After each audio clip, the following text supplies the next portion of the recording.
Hello everyone, welcome to FOC classes. So students, आज की video में हम class 12 information technology IT code 802 chapter 1 cover करने वाले हैं वन शॉट वीडियो की फॉर्म में।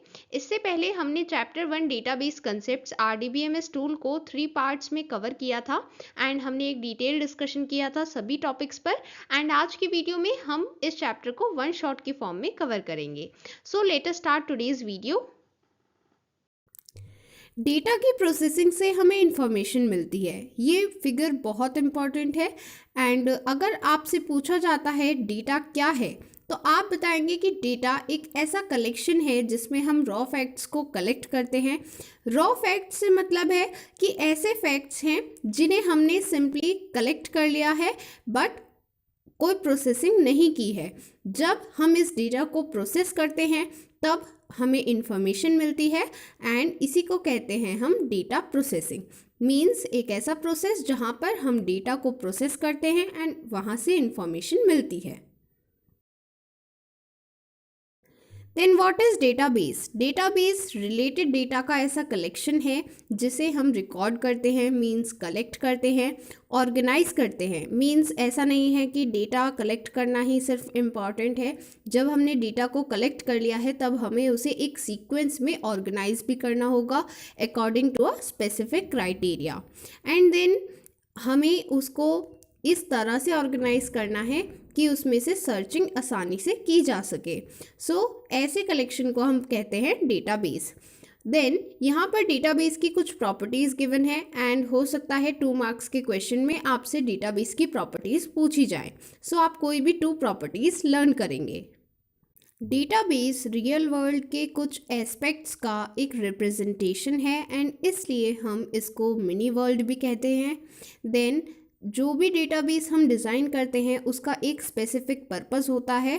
देन डेटाबेस की कोई भी साइज़ एंड कॉम्प्लेक्सिटी हो सकती है। Means small and simple database भी हो सकते हैं and large and complex database भी हो सकते हैं। जिस भी अकॉर्डिंग हम उसको जिस भी पर्पस के लिए डिज़ाइन कर रहे हैं।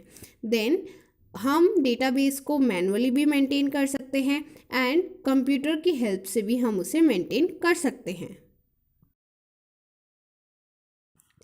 ट्रेडिशनल फाइल प्रोसेसिंग सिस्टम ये एक ऐसा सिस्टम है जहां पर डेटा को फाइल्स की फॉर्म में स्टोर किया जाता है, बट यहाँ पर जितनी भी फाइल्स हैं ये सभी इंडिपेंडेंट होती हैं। मीन्स ये एक दूसरे से रिलेटेड नहीं होती हैं, इनका डेटा अपने आप में इंडिपेंडेंट होता है एंड इसकी वजह से हमें 3 प्रॉब्लम्स फेस करनी पड़ती हैं। एंड ये 3 प्रॉब्लम्स आपके एग्ज़ाम के लिए बहुत ज़्यादा इम्पॉर्टेंट हैं। ये प्रीवियस ईयर क्वेश्चंस में भी पूछी जा चुकी हैं। First is data redundancy. Means जब एक ही इंफॉर्मेशन को एक से ज़्यादा फाइल में स्टोर किया जाता है तो उससे हमारा स्पेस भी वेस्ट होता है एंड एक ही इंफॉर्मेशन बहुत सारी जगह पर प्रेजेंट होती है। Then data inconsistency means suppose हमें कोई डेटा अपडेट करना था एंड वो डेटा एक से ज़्यादा फाइल में अवेलेबल था, तो हम एक फाइल में तो अपडेट कर देंगे बट अगर हम दूसरी फाइल में अपडेट करना भूल गए तो उसकी वजह से हमारा डेटा इनकंसिस्टेंट हो जाएगा। Then lack of data integration means जैसा कि मैंने आपको शुरू में बताया कि डेटा फाइल्स यहाँ पर इंडिपेंडेंट हैं ट्रेडिशनल फाइल प्रोसेसिंग सिस्टम में। तो अगर हमें इंफॉर्मेशन कलेक्ट करनी है डिफरेंट फाइल से तो उसके लिए हमें मल्टीपल फाइल्स को एक्सेस करना होगा एंड देन हमें अपनी इंफॉर्मेशन मिल पाएगी। और ऐसा हमें इसलिए करना पड़ा क्योंकि डेटा इंडिपेंडेंट है, एक दूसरे से रिलेटेड नहीं है, वरना हम सिर्फ एक ही फाइल एक्सेस करते एंड हमें सारा डेटा मिल जाता, बट यहाँ पर ऐसा नहीं है। These 3 are the problems that we face while working with traditional file processing system. Traditional file processing system में जो भी डिसएडवांटेजेस रहीं उन सभी को सॉल्व करने के लिए डेटाबेस मैनेजमेंट सिस्टम को इंट्रोड्यूस किया गया, जिसकी हेल्प से हम एक डेटाबेस को क्रिएट, मेंटेन एंड यूज़ कर सकते हैं। डेटाबेस मैनेजमेंट एक कलेक्शन ऑफ प्रोग्राम्स है जिसकी वजह से हम डेटाबेस को क्रिएट कर पाते हैं। सबसे मेन बात जो आपको याद रखनी है, DBMS में हम जब भी डेटा को क्रिएट करते हैं तो सिर्फ उसको एक बार डिफाइन किया जाता है। Means there is a single repository of data. ऐसा नहीं है कि डेटा बहुत सारी जगह पर प्रेजेंट होता है, डेटा की एक सिंगल रिपोजिटरी होती है। मीन्स एक ही जगह पर डेटा को डिफाइन किया गया है एंड वहीं पर हम सारा डेटा स्टोर करने वाले हैं। तो इस वजह से यहाँ पर वो 3 डिसएडवांटेजेस हमें फेस नहीं करनी पड़ती जो हमें ट्रेडिशनल फाइल प्रोसेसिंग सिस्टम में फेस करनी पड़ रही थी। सिंगल रिपोजिटरी ऑफ डेटा, इसी को शो करने के लिए यहाँ पर हमें DBMS एनवायरनमेंट की एक फिगर गिवन है एंड ये बहुत इम्पॉर्टेंट है। जैसा कि हम यहाँ देख सकते हैं, DBMS सॉफ्टवेयर स्टोर करता है डेटाबेस और उसकी सारी डेफिनेशंस को, एंड इस DBMS सॉफ्टवेयर को एक्सेस कर सकते हैं सभी एप्लीकेशन प्रोग्राम्स। सो इससे हमें पता चलता है कि जो DBMS सॉफ्टवेयर है वहाँ पर एक सिंगल रिपोजिटरी ऑफ डेटा है। मीन्स सारा डेटा एक जगह पर स्टोर्ड है एंड इसी डेटा को सब एप्लीकेशन प्रोग्राम्स एक्सेस कर सकते हैं।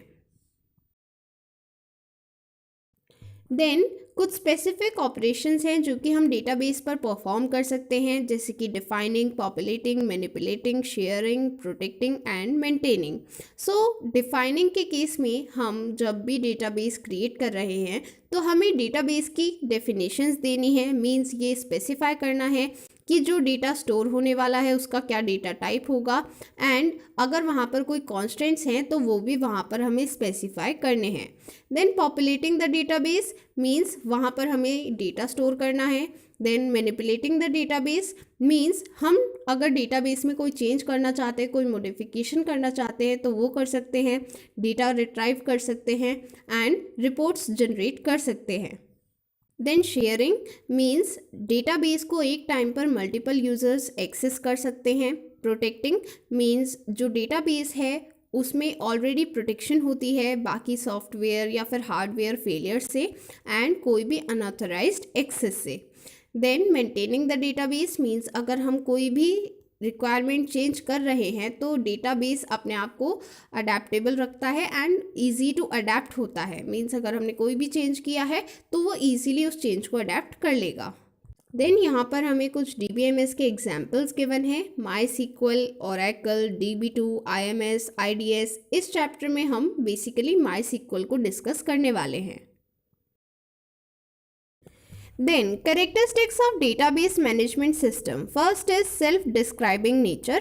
So जब भी हम डेटाबेस स्टोर करते हैं उसी के साथ हम डेटा डिस्क्रिप्शन भी स्टोर करते हैं एंड इसी डिस्क्रिप्शन को कहते हैं मेटा डेटा एंड ये डेटाबेस कैटलॉग में स्टोर होता है।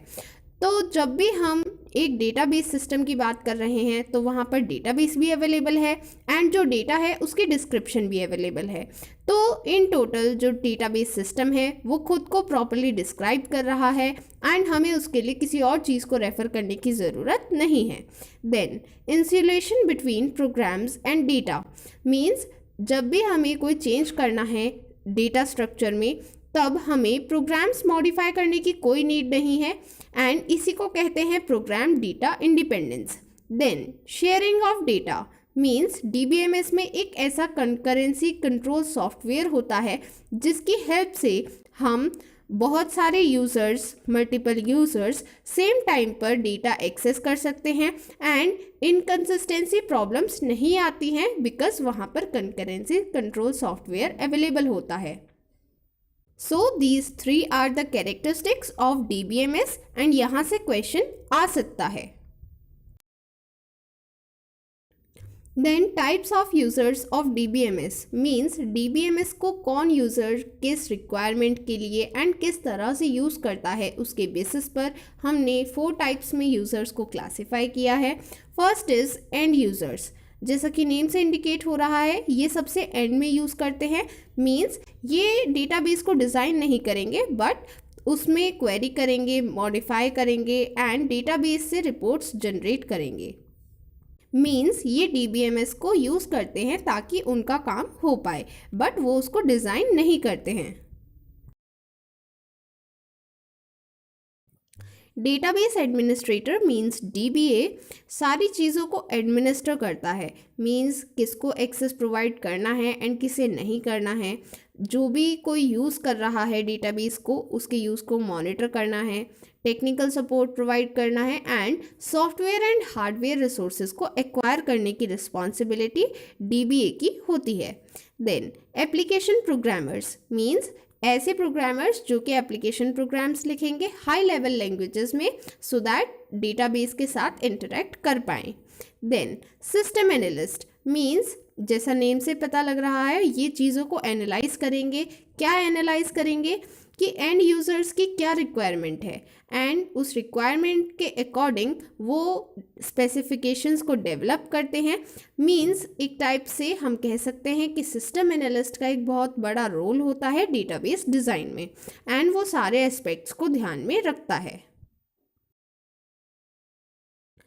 Advantages of using DBMS approach. अब तक हमने जितना भी पढ़ा है उसके बेसिस पर आपको ये समझ में आ गया है कि जितने भी disadvantages traditional file processing system में थी वो हमने यहाँ पर सॉल्व कर ली हैं एंड यहाँ पर कुछ एडिशनल एडवांटेजेस भी हैं।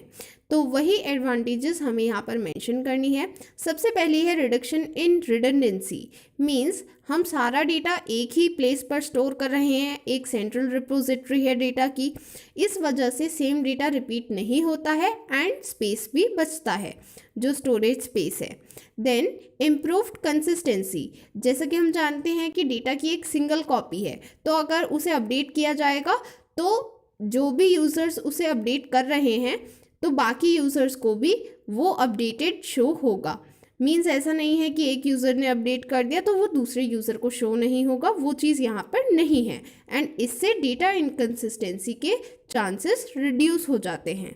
Then improved availability means different users easily access कर सकते हैं डेटाबेस को। Then improved security, passwords and users database access rights की हेल्प से DBA सिक्योरिटी प्रोवाइड कर सकता है डेटाबेस को। देन यूज़र फ्रेंडली मीन्स हम इजीली यूज़ कर सकते हैं DBMS को, ऐसा नहीं है कि हमारे डिपेंडेंसी है कंप्यूटर स्पेशलिस्ट के ऊपर कि वो ही DBMS को यूज़ कर सकते हैं, ऐसा बिल्कुल नहीं है। एंड यूज़र सिंपली DBMS को यूज़ कर सकते हैं, एक्सेस कर सकते हैं, जो भी डेटा है वो मॉडिफाई एंड डिलीट कर सकते हैं। सो ये यूज़र फ्रेंडली होता है। देन जब भी हम DBMS अप्रोच यूज़ कर रहे हैं तो उसकी कुछ डिसएडवांटेजेस भी हैं, लिमिटेशंस भी हैं एंड ये एग्जामिनेशन पॉइंट ऑफ व्यू से भी बहुत इंपॉर्टेंट है। So first is high cost. जैसा कि हम जानते हैं कि DBMS सिस्टम को जब भी इम्प्लीमेंट किया जाएगा तो उसकी कॉस्ट बहुत हाई रहेगी एंड ये एक बहुत टाइम कंज्यूमिंग प्रोसेस है। यहाँ पर सबसे पहले यूज़र की रिक्वायरमेंट्स को एनालाइज किया जाएगा, रिक्वायरमेंट्स के अकॉर्डिंग डेटाबेस को डिज़ाइन किया जाएगा, एप्लीकेशन प्रोग्राम्स लिखे जाएंगे एंड ट्रेनिंग प्रोवाइड की जाएगी। तो ऑल ओवर बहुत हाई कॉस्ट हो जाती है DBMS सिस्टम को इम्प्लीमेंट करने में। Then security and recovery overheads means in case कोई अनऑथराइज्ड एक्सेस होता है डेटाबेस में या फिर कोई नेचुरल डिज़ास्टर आता है एंड बैकअप नहीं है तो उस केस में लॉस के चांसेस हो सकते हैं, तो इसलिए हमें एक्सेस पर ध्यान देना होता है एंड जो डेटा है उसको भी रेगुलरली बैकअप रखना पड़ता है। सो ये दो मेन डिसएडवांटेजेस हैं जिनकी वजह से हम DBMS अप्रोच को तब प्रेफर नहीं करेंगे जब डेटाबेस स्मॉल होगा एंड वेल डिफाइंड होगा एंड उसको बहुत कम बारी चेंज किया जाएगा एंड बहुत कम यूज़र्स उसको यूज़ करेंगे। सो उस केस में हम DBMS अप्रोच को यूज़ नहीं करते हैं। So we have discuss the advantage and disadvantages of DBMS approach and ये दोनों ही एग्जामिनेशन पॉइंट ऑफ व्यू से बहुत इंपॉर्टेंट है, प्रीवियस ईयर क्वेश्चंस में पूछे जा चुके हैं। So please learn them. Different types के डेटाबेस डेवलप किए गए हैं जिसमें सबसे इम्पॉर्टेंट है relational database. It was developed by EF Codd at IBM in 1970। It is very important. Then अब हम समझते हैं रिलेशनल मॉडल में नॉर्मल डेटाबेस मॉडल के कंपैरिजन में क्या डिफरेंस है। सो रिलेशनल मॉडल में हम एक रो को टपल कहते हैं, कॉलम को एट्रीब्यूट कहते हैं एंड टेबल को रिलेशन कहते हैं। मीन्स ये जो हमें एम्प्लॉय टेबल गिवन है हम इसे कहेंगे ये एक रिलेशन है। देन यहाँ पर जितने भी कॉलम्स प्रेजेंट हैं हम उनको एट्रीब्यूट्स कहेंगे एंड जितनी रोज प्रेजेंट हैं हम उनको टपल कहेंगे। देन जो भी एक कॉलम है उसमें एक ही टाइप की डेटा टाइप वैल्यू स्टोर होगी, सो उसको कहते हैं डोमेन। देन एक रिलेशन में कितने एट्रीब्यूट्स हैं उसको कहते हैं degree of a relation. Means यहाँ पर कितने एट्रीब्यूट्स हैं 1 2 3 4 5, सो यहाँ की डिग्री होगी 5। देन जितने भी टपल्स होंगी उसका नंबर होता है cardinality of a relation. Means यहाँ पर कितनी टपल्स हैं 1 2 3, सो यहाँ कार्डिनैलिटी ऑफ अ रिलेशन होगी 3। देन रिलेशन स्कीमा में सबसे पहले आप रिलेशन का नेम मेंशन करते हैं एंड देन ब्रैकेट्स के अंदर जो भी कॉलम नेम है मीन्स एट्रीब्यूट की हेडिंग है वो आप मेंशन करते हैं। जैसे कि यहाँ एग्जांपल में देख सकते हैं, सबसे पहले हमने रिलेशन का नेम मेंशन किया है एम्प्लॉय एंड देन जो भी एट्रीब्यूट की हेडिंग्स थी वो मेंशन की हैं। सो ये होता है relation schema.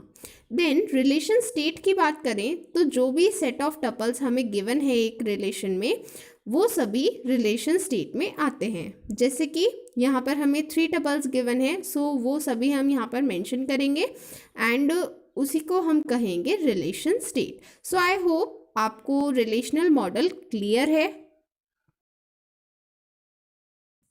Then few more characteristics of relations. जब हम एक रिलेशन की बात कर रहे हैं तो वहाँ पर टपल्स का ऑर्डर इम्पॉर्टेंट नहीं है। मीन्स आप कोई भी एक टपल पहले लिख सकते हैं। Then ordering of attributes is also unimportant. Means ज़रूरी नहीं है कि जो ऑर्डर यहाँ पर आपको एट्रीब्यूट्स का गिवन है आप उसी ऑर्डर में लिखेंगे, आप उसको चेंज भी कर सकते हैं। No 2 tuples of relation should be identical. Means ऐसे कोई भी 2 टपल्स यहाँ पर नहीं होने चाहिए जिनकी सारी वैल्यू सेम हो। मीन्स एटलीस्ट उनका एक कॉलम डिफरेंट होना चाहिए। एक टपल में जो भी वैल्यू गिवन होगी वो इनडिविजिबल होगी। मीन्स आगे उसको फर्दर डिवाइड नहीं किया जा सकता है। If the value of N attribute in a tuple is not known, means हमें नहीं पता है कि एट्रीब्यूट में वहाँ पर क्या वैल्यू आनी है, तो वहाँ पर हम एक स्पेशल वैल्यू यूज़ करते हैं नल, एंड इसके बारे में अभी हम आगे डिस्कस करेंगे। आप नल वैल्यू 3 केसेस में यूज़ कर सकते हैं। जब वैल्यू नोन नहीं है, आपको पता नहीं है वो वैल्यू। अनअवेलेबल वैल्यू मीन्स आपको पता है वो वैल्यू बट आप उसको लिस्ट नहीं कराना चाहते हैं वहाँ पर।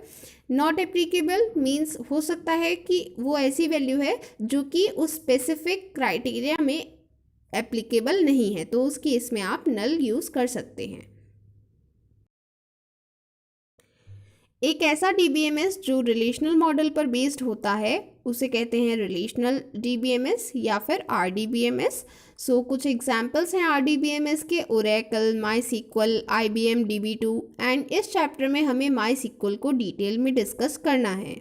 सो सबसे पहले कुछ रिलेशनल मॉडल कॉन्स्टेंट्स गिवन है। मीन्स जो भी वैल्यू हम डेटाबेस में स्टोर करेंगे उन पर क्या रिस्ट्रिक्शंस लगेंगे वो हमें रिलेशनल मॉडल कॉन्स्टेंट्स बताते हैं। सो ये वेरियस टाइप्स के कॉन्स्टेंट्स हैं जो कि रिलेशनल मॉडल में होते हैं। सबसे पहला है डोमेन कॉन्स्टेंट। डोमेन कॉन्स्टेंट ये स्पेसिफाई करता है कि एट्रीब्यूट में जो भी वैल्यू स्टोर्ड है वो डोमेन से होगी। मींस जो भी डोमेन है एट्रीब्यूट का, सपोज हमने एम्प्लॉय आईडी के लिए डोमेन रखा है 4 डिजिट नंबर, सो वहाँ पर सिर्फ 4 डिजिट नंबर ही स्टोर होगा। अगर वो 5 डिजिट नंबर है तो भी वो स्टोर नहीं होगा, वहाँ पर कोई लेटर है तो भी वो स्टोर नहीं होगा, सिर्फ तभी स्टोर होगा जबकि वो एक 4 डिजिट नंबर होगा। सो ये डोमेन कॉन्स्टेंट की वजह से पॉसिबल है। देन की कॉन्स्टेंट में हमें 4 कीज डिस्कस करनी है, सुपर की, कैंडिडेट की एंड प्राइमरी की। सबसे पहले सुपर की, एक ऐसा set of attributes in a relation जिसके लिए कोई भी 2 टपल्स की सारी वैल्यू सेम नहीं हो सकती। मीन्स एटलीस्ट एक वैल्यू उन 2 टपल्स में चेंज होती है एंड उसी के बेसिस पर हम कहते हैं कि वो गिवन सेट ऑफ एट्रीब्यूट्स एक सुपर की है। एंड कोई भी रिलेशन हो उसमें एटलीस्ट वन सुपर की होती है, that is the combination of all attributes. Means जब हम सारे एट्रीब्यूट्स का कॉम्बिनेशन करते हैं तब हमें एक सुपर की मिलेगी, इसलिए हर रिलेशन में एटलीस्ट वन सुपर की होती है। और ऐसा क्यों होता है? क्योंकि हमने रिलेशन की कैरेक्टरिस्टिक्स में पढ़ा है कि कोई भी टू टपल्स की सारी वैल्यूज सेम नहीं हो सकती, एटलीस्ट वन कॉलम की वैल्यू डिफरेंट होती है किसी भी टू टपल्स के लिए। सो यहाँ पर ये एक डिफ़ॉल्ट सुपर की है। देन यहाँ पर बाकी एग्जांपल्स गिवन हैं, जैसे name, employ ID, date of birth. So जो हमें यहाँ पर रिलेशन गिवन है इसमें हम देख सकते हैं कि name, employ ID and date of birth में कोई भी टू टपल्स की वैल्यू सेम नहीं है, इसलिए ये भी सुपर की है। Then employee ID, gender, salary, यहाँ पर हम देख सकते हैं कि जेंडर एंड सैलरी में लास्ट टू टपल्स की वैल्यू सेम है, बट क्योंकि हमने वहाँ पर एम्प्लॉय आईडी एट्रीब्यूट भी मेंशन किया है एंड उसकी वैल्यू डिफरेंट है इन टपल्स के लिए, इसलिए ये यहाँ पर इन तीनों एट्रीब्यूट्स का सेट एक सुपर की होगा। बट अगर हम बात करते हैं जेंडर एंड सैलरी इस वाले सेट की, तो यहाँ पर ये एट्रीब्यूट का सेट सुपर की नहीं होगा। क्यों नहीं होगा? क्योंकि यहाँ पर टू टपल्स की वैल्यू एग्जैक्टली सेम हो गई हैं। जेंडर एंड सैलरी में जो लास्ट टू टपल्स की वैल्यू है वो एग्जैक्टली सेम है, इसलिए ये कॉम्बिनेशन, ये सेट ऑफ एट्रीब्यूट्स यहाँ पर सुपर की नहीं होगा। सो आई होप आप समझ गए हैं कि सुपर की कोई भी ऐसे एट्रीब्यूट्स का सेट है जिसके लिए कोई भी टू टपल्स ले उनके सारी वैल्यू सेम ना हो। ओके, देन की इज़ द मिनिमल सुपर की। मीन्स एक ऐसा सेट ऑफ एट्रीब्यूट्स जो कि एक सुपर की है एंड अगर उसमें से और एट्रीब्यूट्स को रिमूव किया गया तो वो एक सुपर की नहीं रहेगा, उसको हम कहते हैं की। जैसे कि अगर हम एम्प्लॉय आईडी की बात कर रहे हैं तो ये एक की है। क्यों है? क्योंकि यहाँ पर हमने देखा था ये ऑलरेडी सुपर की है क्योंकि इसकी सारी टपल्स की वैल्यू डिफरेंट है। देन अगर हम इसमें से कुछ और रिमूव करना चाहते हैं तो रिमूव भी नहीं होगा। सो इसलिए यहाँ पर एम्प्लॉय आईडी एक की है। बट अगर हम बात करते हैं name, employ ID and gender की, तो ये एक की नहीं है। क्यों नहीं है? क्योंकि अगर हमने नेम एंड जेंडर को रिमूव कर दिया तब जो बचेगा एम्प्लॉय आईडी वो एक सुपर की है जो कि की होने की कंडीशन नहीं है, इसलिए ये यहाँ पर की नहीं है। सो आई होप आप समझ गए हैं कि ऐसी मिनिमल सुपर की है जिसमें से अगर हमने एक भी एट्रीब्यूट रिमूव किया तो वो सुपर की नहीं रहती। एक ऐसी की जिसमें जो भी एट्रीब्यूट्स हैं वो हर टपल के लिए यूनिक हैं, मीन्स उसकी हेल्प से हम टपल्स को यूनिकली आइडेंटिफाई कर सकते हैं, उसे कहते हैं कैंडिडेट की। एंड बहुत सारी कैंडिडेट कीज़ होती हैं, सो उन्हीं में से एक को चूज़ किया जाता है प्राइमरी की, एंड प्राइमरी की हेल्प से हम टपल्स को यूनिकली आइडेंटिफाई करते हैं।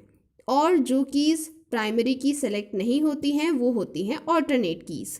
जब हम एक रिलेशन का स्कीमा लिखते हैं तब वहाँ पर प्राइमरी की को अंडरलाइन किया जाता है एंड ये इंडिकेट किया जाता है कि ये इस रिलेशन की प्राइमरी की है। सो यहाँ पर एक डायग्राम गिवन है सुपर की, कैंडिडेट कीज़ एंड प्राइमरी की के बीच रिलेशन शो करने के लिए। सो जो सुपर की होती है उसमें ही काउंट होती है कैंडिडेट की एंड कैंडिडेट की में से एक होती है primary key. Then the next constant is null value constant. Means हो सकता है हमें कुछ ऐसे एट्रीब्यूट्स चाहिए जहाँ पर नल वैल्यूज़ ना हो, मीन्स वहाँ पर कोई वैल्यू होना कंपलसरी है, तो उसके लिए हम कांस्टेंट यूज़ कर सकते हैं नॉट नल, जिसकी हेल्प से हम ये कांस्टेंट सेट करते हैं कि वहाँ पर आपको वैल्यू देना कंपलसरी है एंड वहाँ पर आप ब्लैंक नहीं छोड़ सकते हैं। Then entity integrity constant. Means ये कांस्टेंट ये स्पेसिफाई करता है कि जो भी प्राइमरी की है उसमें नल वैल्यू नहीं हो सकती एंड इसका रीज़न भी बहुत ऑब्वियस है। हमने पढ़ा है कि प्राइमरी की ऐसी है जो कि टपल्स को यूनिकली आइडेंटिफाई करेगी, तो अगर हम प्राइमरी की में नल वैल्यू अलाउ कर देते हैं तो बहुत सारी नल वैल्यूज़ हो सकती हैं, तो उस केस में प्राइमरी की यूनिकली आइडेंटिफाई नहीं कर पाएगी किसी भी टपल को। तो इसलिए इस रीज़न की वजह से एंटिटी इंटीग्रिटी कॉन्स्टेंट ये स्पेसिफाई करता है कि किसी भी प्राइमरी की में नल वैल्यू नहीं हो सकती है। देन रेफरेंशियल इंटीग्रिटी कांस्टेंट, इस कांस्टेंट का मेन पर्पस है ये चेक करना कि जो डेटा हम एक रिलेशन में एंटर कर रहे हैं वो दूसरे रिलेशन के डेटा के साथ कंसिस्टेंट है। सपोज हमारे पास एक रिलेशन है R1 जिसे हमें कहना है रेफरेंसिंग रिलेशन, एंड एक रिलेशन है R2 जिसे हमें कहना है रेफरेंस्ड रिलेशन। सो रेफरेंसिंग रिलेशन में एक फॉरेन की प्रेजेंट होगी एंड रेफरेंस्ड रिलेशन में एक प्राइमरी की प्रेजेंट होगी। सो जो भी फॉरेन की वैल्यूज़ हैं वो सभी प्राइमरी की के डोमेन से आती हैं या फिर नल होती हैं। तो जो भी फॉरेन की वैल्यूज़ हैं वो सिर्फ 2 टाइप्स की वैल्यूज़ ले सकती हैं, वो वैल्यूज़ जो कि R2 की प्राइमरी की के लिए अवेलेबल हैं या फिर नल वैल्यू, एंड यही होता है referential integrity constant. So basically यहाँ पर जो फॉरेन की वैल्यूज़ हैं वो ये इंश्योर कर रही हैं कि वो R2 की वैल्यूज़ के साथ कंसिस्टेंट है क्योंकि वो वहाँ पर प्रेजेंट हैं या फिर वो नल हैं। तो इसकी हेल्प से हम ये इंश्योर कर पा रहे हैं कि हमारा डेटा कंसिस्टेंट है दोनों रिलेशंस में। जैसा कि यहाँ एग्जाम्पल में हमें 2 रिलेशंस गिवन हैं, एक रिलेशन का नेम है डिपार्टमेंट एंड एक रिलेशन का नेम है टीचर। तो हम देख सकते हैं कि टीचर रिलेशन में एक ऐसा एट्रीब्यूट अवेलेबल है डेप्ट आईडी जो कि डिपार्टमेंट रिलेशन में भी अवेलेबल है एज प्राइमरी की। सो यहाँ पर हम कह सकते हैं कि डेप्ट आईडी टीचर रिलेशन में एक फॉरेन की है जो कि रेफर करती है डेप्ट आईडी मीन्स प्राइमरी की ऑफ डिपार्टमेंट रिलेशन। एंड ये हमेशा ज़रूरी नहीं होता है कि जो फॉरेन की है उसका सेम नेम हो जो कि रेफरेंस्ड प्राइमरी की का नेम है, डिफरेंट भी हो सकता है। जैसे कि यहाँ एग्जाम्पल में शोन है dept ID and dept number. सो जो यहाँ पर डेप्ट नंबर गिवन है ये फॉरेन की है एंड ये रेफरेंस करती है dept ID of department relation को।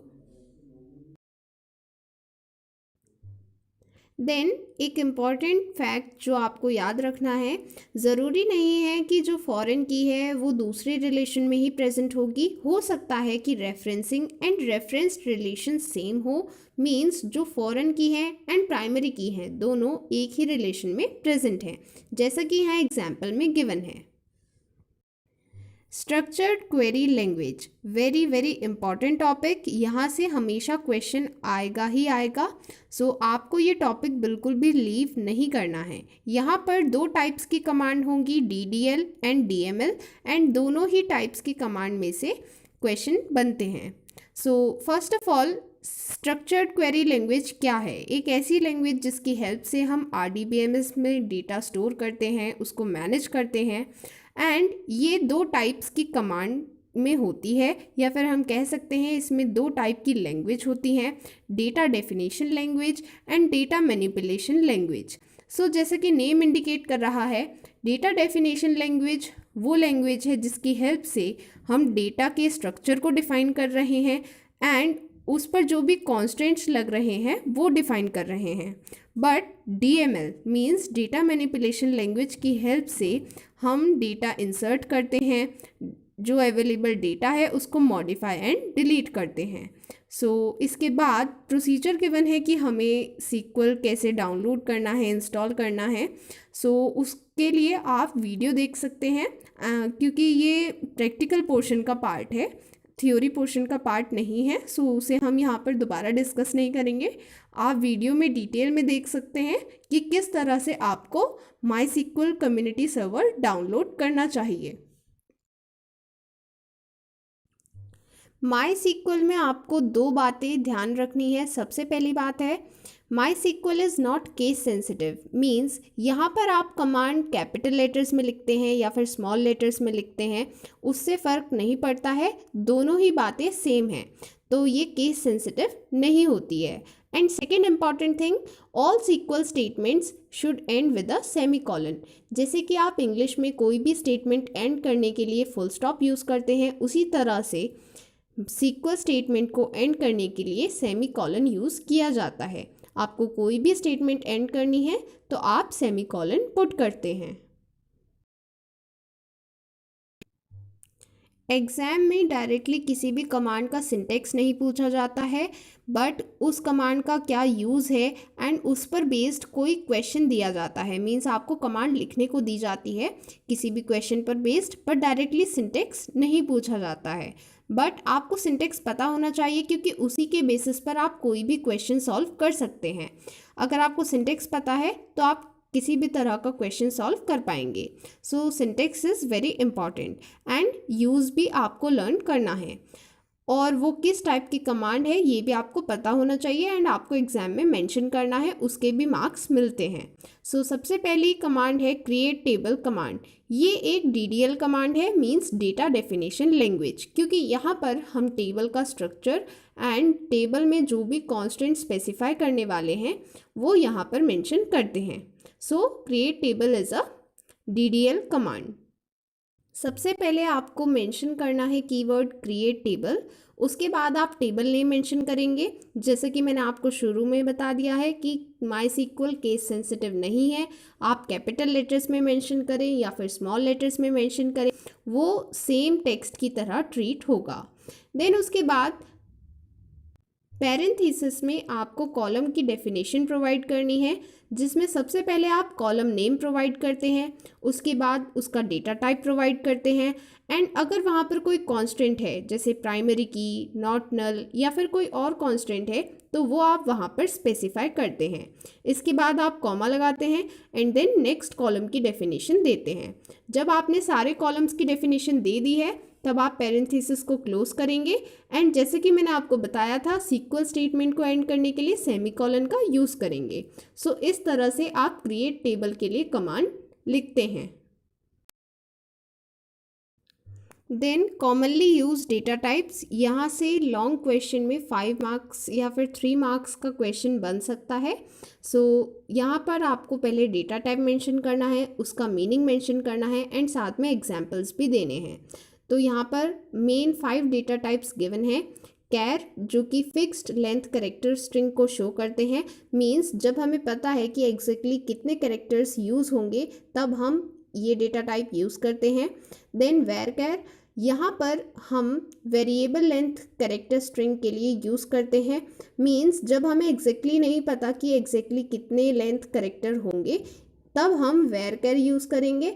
वहाँ पर अगर हमने सपोज़ 15 मेंशन किया है तो मैक्सिमम 15 कैरेक्टर्स अलाउ होंगे एंड उससे कम कितने भी मेंशन कर सकते हैं, बट कैरेक्टर के केस में हमें 5 मेंशन करने ही होंगे अगर हमने 5 वहाँ पर स्पेसिफाई किया है।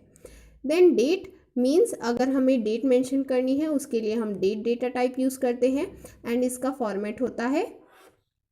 देन इंटीजर मीन्स अगर हमें इंटीजर नंबर मेंशन करना है उसके लिए हम इंटीजर डेटा टाइप यूज़ करते हैं एंड इसके लिए दूसरा कीवर्ड होता है INT, वो भी इंटीजर के लिए ही यूज़ किया जाता है।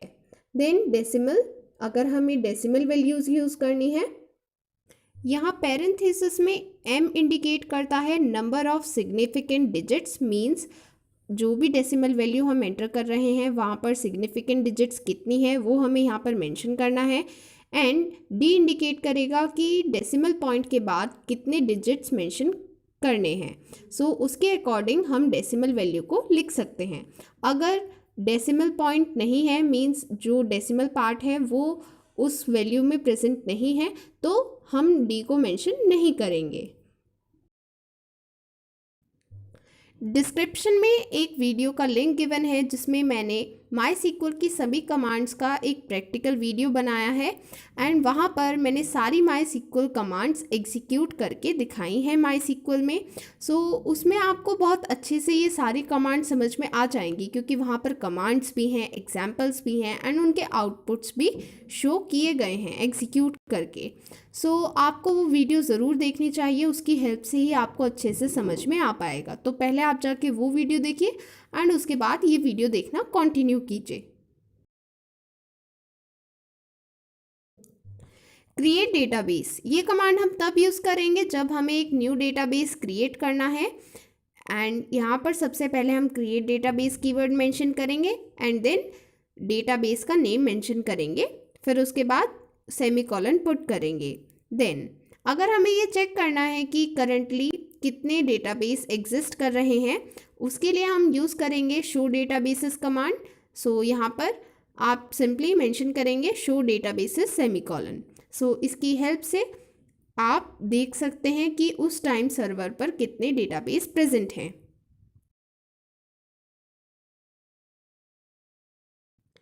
किसी भी डेटाबेस को रिमूव करने के लिए ड्रॉप डेटाबेस कमांड यूज़ करनी है। ड्रॉप डेटाबेस कीवर्ड के बाद आपको उस डेटाबेस का नेम प्रोवाइड करना है जिसे डिलीट करना है, रिमूव करना है एंड देन सेमीकोलन पुट करना है। अगर आपको कोई एक डेटाबेस यूज़ करना है, उसके लिए आप कमांड यूज़ करेंगे यूज़ एंड देन उसके बाद आप डेटाबेस का नेम प्रोवाइड करेंगे, देन सेमीकोलन पुट करेंगे। शो टेबल्स कमांड यूज़ करने पर आपको वो सारी टेबल्स डिस्प्ले हो जाएंगी जो कि करंट डेटाबेस में क्रिएट की गई हैं। Then we have to study about database constraints, means ऐसे कॉन्स्ट्रेंट्स जो कि हम टेबल क्रिएट करते टाइम स्पेसिफाई करते हैं एंड ये इसलिए अप्लाई किए जाते हैं ताकि डेटाबेस पर कुछ स्पेसिफिक स्मूथ ऑपरेशंस कर पाएँ।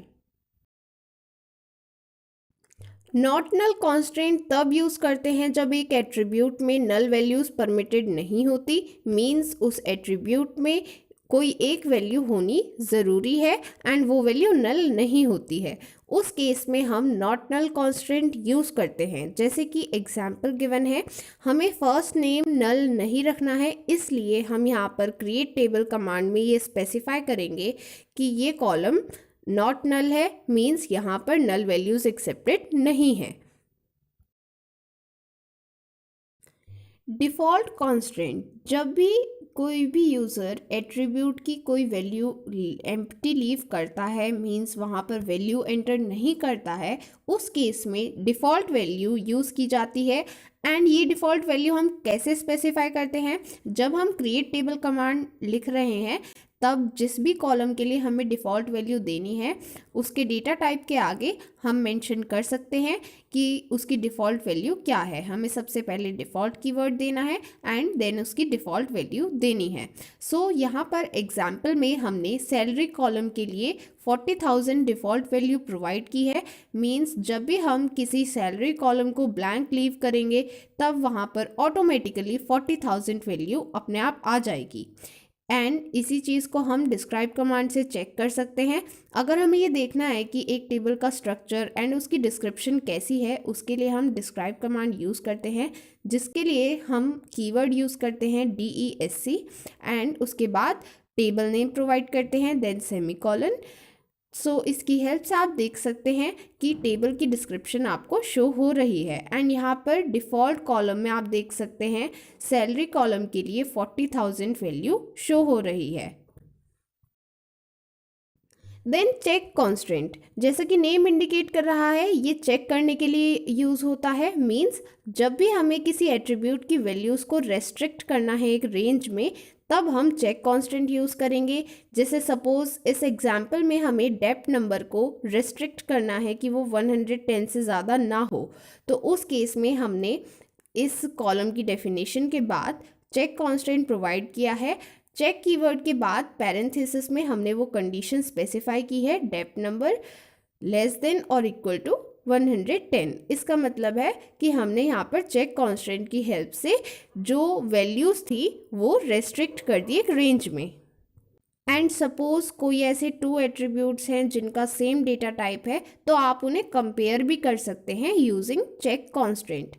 बट स्टूडेंट्स, आपको ध्यान में रखना है MySQL चेक कॉन्स्टेंट को सपोर्ट नहीं करता है। बट अगर आप MySQL में ये चेक कॉन्स्टेंट यूज़ करते हैं अपने क्रिएट टेबल कमांड में, तो कोई एरर शो नहीं होगा, बट उसका कोई रिजल्ट भी नहीं मिलेगा। मीन्स अगर आपने MySQL में ये कमांड यूज़ की भी है तो भी वहाँ पर कोई एरर शो नहीं होगा, but at the same time वहाँ पर ऐसा कोई कांस्टेंट अप्लाई भी नहीं होगा। मीन्स वहाँ पर 110 से ज़्यादा वैल्यूज़ भी एक्सेप्ट की जाएंगी। नेक्स्ट इज की कॉन्स्टेंट। स्टूडेंट्स, ये एक्सप्लेन करने से पहले आपको एक इम्पॉर्टेंट बात रिकॉल करनी है जो कि मैंने आपको क्लास 11 में भी बताई है, that is the concept of primary की। आपको पता है कि प्राइमरी की हम किस लिए यूज़ करते हैं, किसी भी टपल को यूनिकली आइडेंटिफाई करने के लिए। बट स्टूडेंट्स को जनरली एक कन्फ्यूजन रहता है, जब हम कहते हैं कि प्राइमरी की सिर्फ एक होती है तो स्टूडेंट्स सोचते हैं कि सिर्फ एक ही एट्रीब्यूट है जिसको हम प्राइमरी की बना सकते हैं, बट ऐसा नहीं होता है। ऐसा कैसे नहीं होता है, देखते हैं, एग्जाम्पल से समझते हैं। जैसे यहाँ फर्स्ट एग्जाम्पल में हमें सिर्फ एक एट्रीब्यूट को प्राइमरी की बनाना है, तो उस केस में हमने उस कॉलम डेफिनेशन के आगे प्राइमरी की मेंशन कर दिया, जिससे ये प्राइमरी की स्पेसिफाई हो गया। बट सपोज हमें एक कॉम्बिनेशन चाहिए एट्रीब्यूट्स का जो कि प्राइमरी की रहेगा, उस केस में हमने इस तरह से स्पेसिफाई किया है। बट कुछ स्टूडेंट्स यहाँ पर कहेंगे कि हमें बताया गया था कि प्राइमरी की सिर्फ एक हो सकती है एंड यहाँ पर एक से ज़्यादा है, तो ऐसा कैसे पॉसिबल है।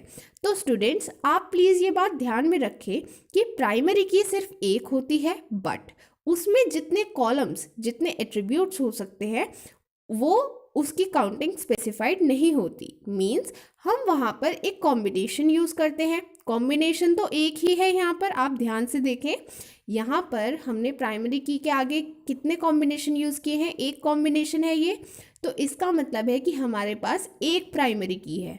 तो जब भी हम कॉम्बिनेशन की बात कर रहे हैं तो आपको वहाँ पर नंबर ऑफ एट्रीब्यूट्स पर ध्यान नहीं देना है, आपको कॉम्बिनेशन पर ध्यान देना है। तो यहाँ पर हमारे पास एक कॉम्बिनेशन है, इसका मतलब एक प्राइमरी की यहाँ पर अवेलेबल है। सो आई होप ये डिफरेंस आपको क्लियर है कि आपको जब भी प्राइमरी की स्पेसिफाई करने के लिए बोला गया है, इसका ये मतलब नहीं है कि आपको एक ही एट्रीब्यूट चूज़ करना है। आप एक से ज़्यादा एट्रीब्यूट चूज़ कर सकते हैं, बट आपको वो attributes as a combination use करने हैं। ओके, सो तभी वो एक कॉम्बिनेशन होगा जिसे हम कहेंगे प्राइमरी की। ठीक है, तो मीन्स प्राइमरी की होती एक ही है एंड हो सकता है कि वो एक एट्रीब्यूट है या फिर हो सकता है कि वो एक कॉम्बिनेशन है बहुत सारे एट्रीब्यूट्स का। ओके, सो ये बात आपको ध्यान में रखनी है।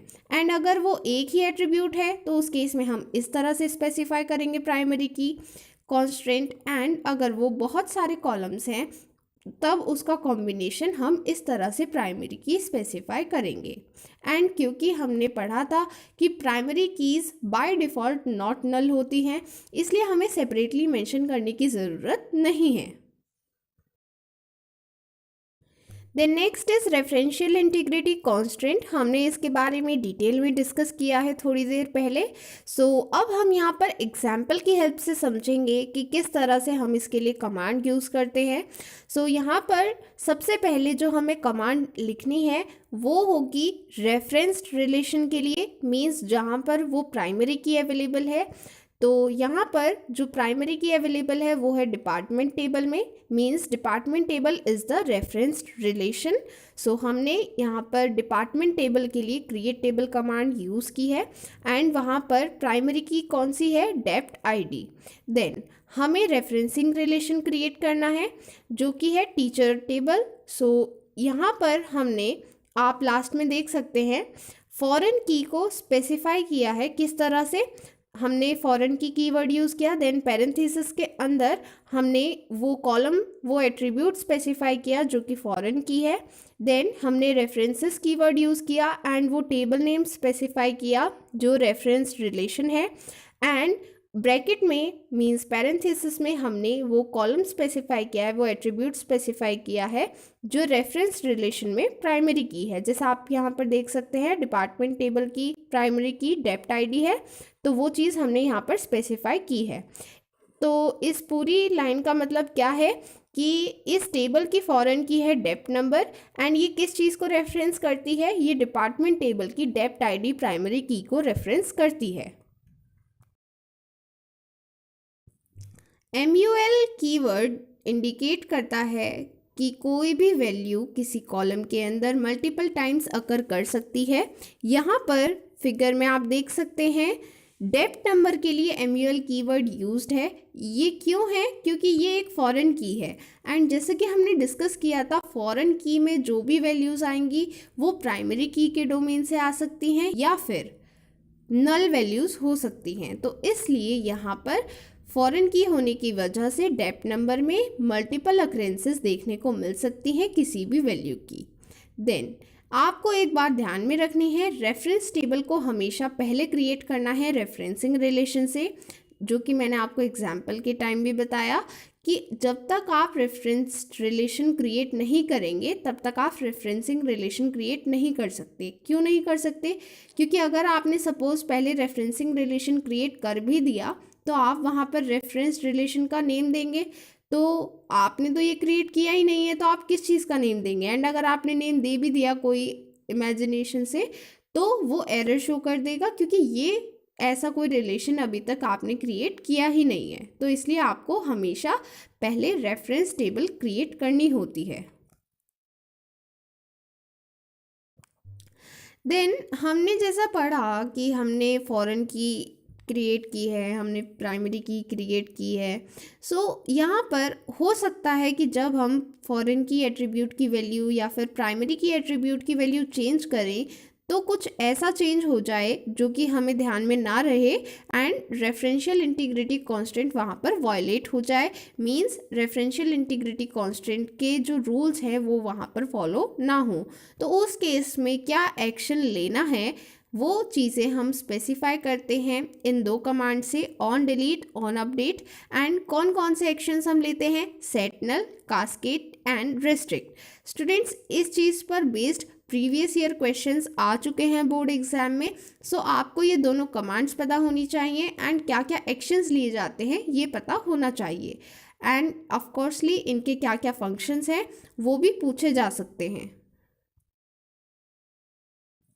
जब हम क्रिएट टेबल कमांड यूज़ कर रहे हैं एंड वहाँ पर फॉरेन की स्पेसिफाई कर रहे हैं, हमें तभी ये स्पेसिफाई करना है कि फॉरेन की में कौन सा एक्शन लिया जाएगा जब हम कोई कमांड परफॉर्म करेंगे प्राइमरी की पर।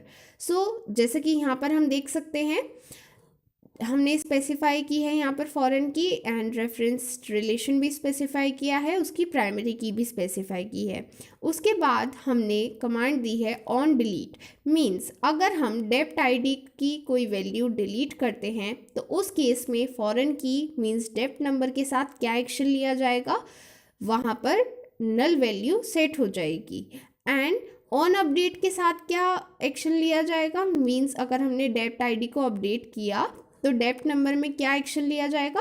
अगेन सेट नल हमने यहाँ पर चूज़ किया है एक्शन। तो अगर हमने डेप्थ आईडी को डिलीट किया या फिर डेप्थ आईडी को अपडेट किया तो उस केस में डेप्थ नंबर्स नल सेट हो जाएगा। ओके, इस तरह से हम स्पेसिफाई करते हैं एंड आप देख सकते हैं हमने किस तरह से कमांड्स एंड एक्शंस को स्पेसिफाई किया है। हमने कोई कॉमा यूज़ नहीं किया है, कोई पैरेंथेसिस यूज़ नहीं किया है, हमने सिंपली मेंशन किया है फॉरेन की डेफिनेशन के आगे। Okay, next action cascade.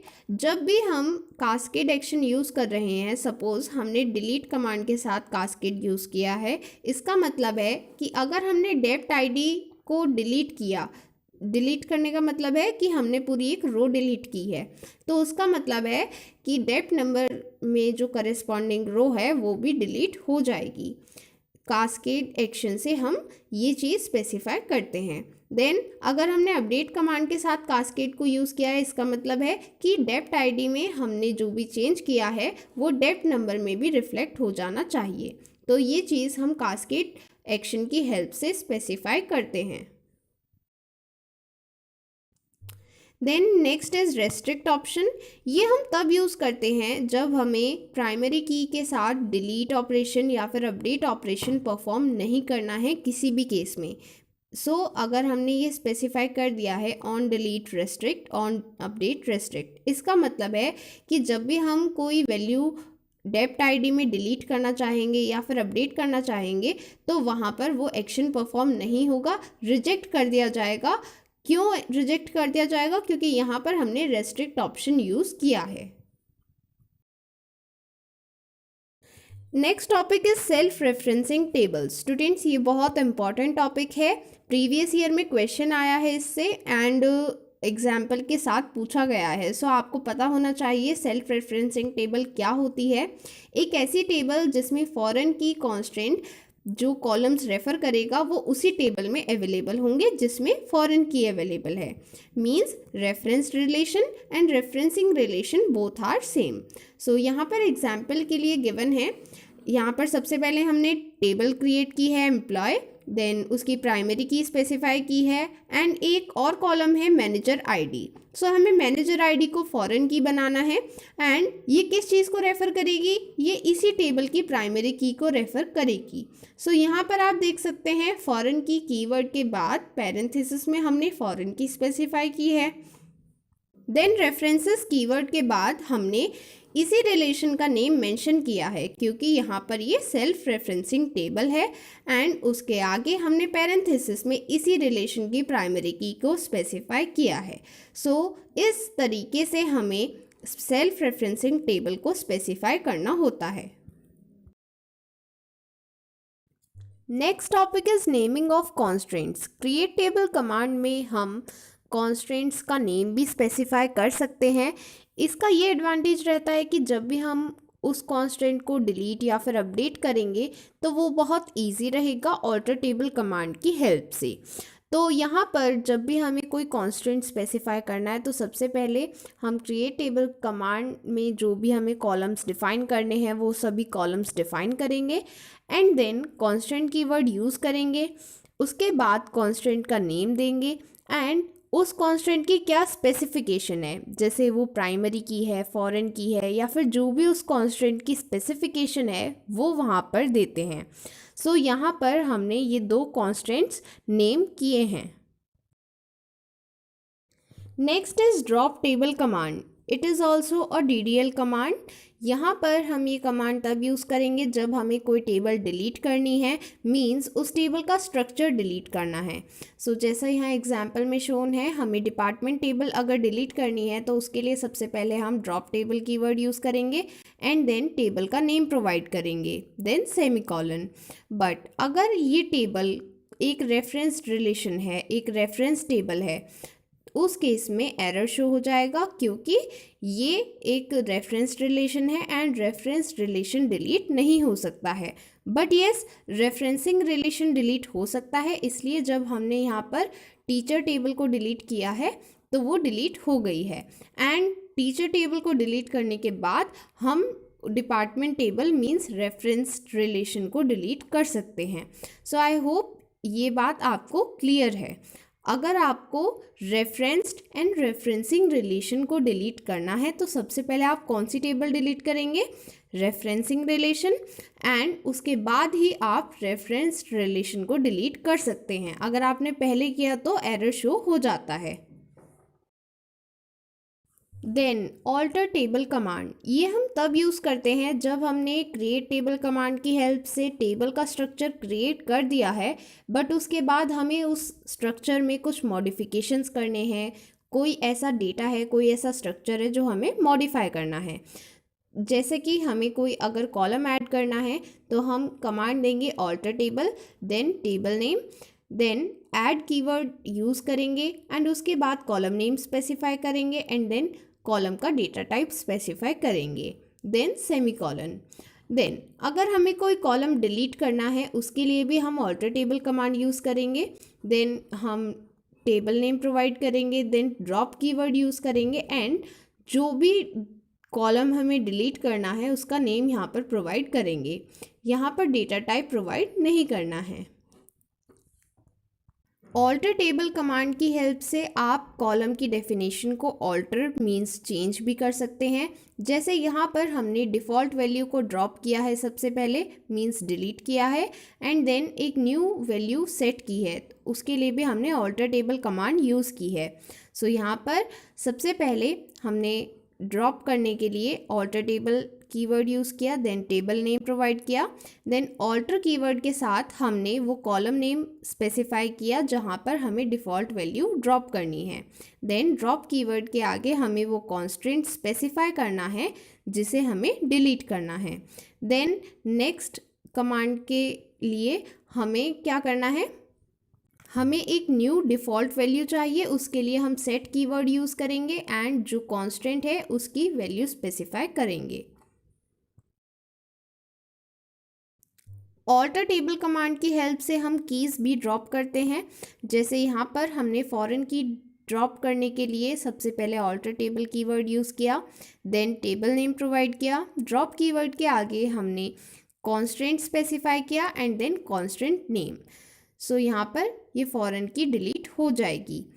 Then अगर हमें प्राइमरी की डिलीट करनी है तो उसके लिए भी हम ऑल्टर टेबल कमांड यूज़ कर सकते हैं, बट अगर टेबल में सिर्फ एक प्राइमरी की है तो वो डिलीट नहीं होगी एंड अगर आपने ऐसी कोई कमांड दी है डिलीट करने के लिए तो वो एरर शो कर देगी।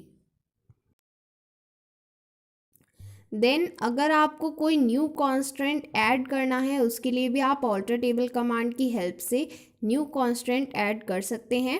सबसे पहले ऑल्टर टेबल कीवर्ड के आगे आप टेबल नेम प्रोवाइड करेंगे, देन ऐड कॉन्स्टेंट कीवर्ड के आगे आपको वो कॉन्स्टेंट नेम प्रोवाइड करना है एंड देन उसका स्पेसिफिकेशन प्रोवाइड करना है। Then next is insert command. ये एक DML कमांड है, means data manipulation language command, क्योंकि यहाँ पर हम इंसर्ट कमांड की हेल्प से टपल्स में वैल्यूज़ इंसर्ट करते हैं। सो यहाँ पर वैल्यूज़ इंसर्ट करने के लिए दो वेज़ हैं।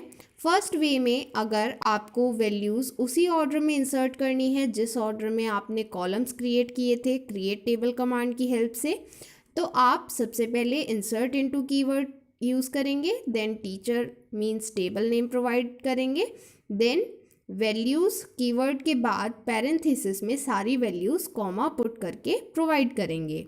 बट अगर आपको कोई और ऑर्डर में वैल्यूज़ प्रोवाइड करनी है, मींस जैसे सबसे पहले आपने यहाँ पर टीचर आईडी कॉलम क्रिएट किया बट आपको सबसे पहले जो वैल्यू इंसर्ट करनी है वो फर्स्ट नेम में वैल्यू इंसर्ट करनी है, तो इसके लिए आपको इंसर्ट इनटू टेबल नेम के आगे पैरेंथेसिस में सारे कॉलम्स का ऑर्डर स्पेसिफाई करना होगा कॉमा लगाकर एंड देन वैल्यूज़ कीवर्ड के आगे पैरेंथेसिस में आप रिस्पेक्टिव ऑर्डर में वैल्यूज़ इंसर्ट करेंगे। जैसा कि हमने पढ़ा था कि डिफ़ॉल्ट वैल्यू तब यूज़ की जाती है जब यूज़र अपनी तरफ से किसी एट्रीब्यूट की वैल्यू नहीं देता है। सो अगर हम इंसर्ट कमांड में किसी ऐसे कॉलम की वैल्यू नहीं देते हैं जिसकी हमने डिफ़ॉल्ट वैल्यू स्पेसिफाई की है, सपोज़ यहाँ पर हम इंसर्ट इनटू कमांड में सैलरी कॉलम की वैल्यू प्रोवाइड नहीं कर रहे हैं बट सैलरी की हमने डिफ़ॉल्ट वैल्यू 40,000 दी है, तो इसका मतलब है कि अगर हमने इंसर्ट कमांड में यहाँ पर कोई वैल्यू नहीं दी सैलरी एट्रीब्यूट को, उस केस में भी एक वैल्यू असाइन हो जाएगी 40,000 क्योंकि वो डिफ़ॉल्ट वैल्यू है। Then next is update command.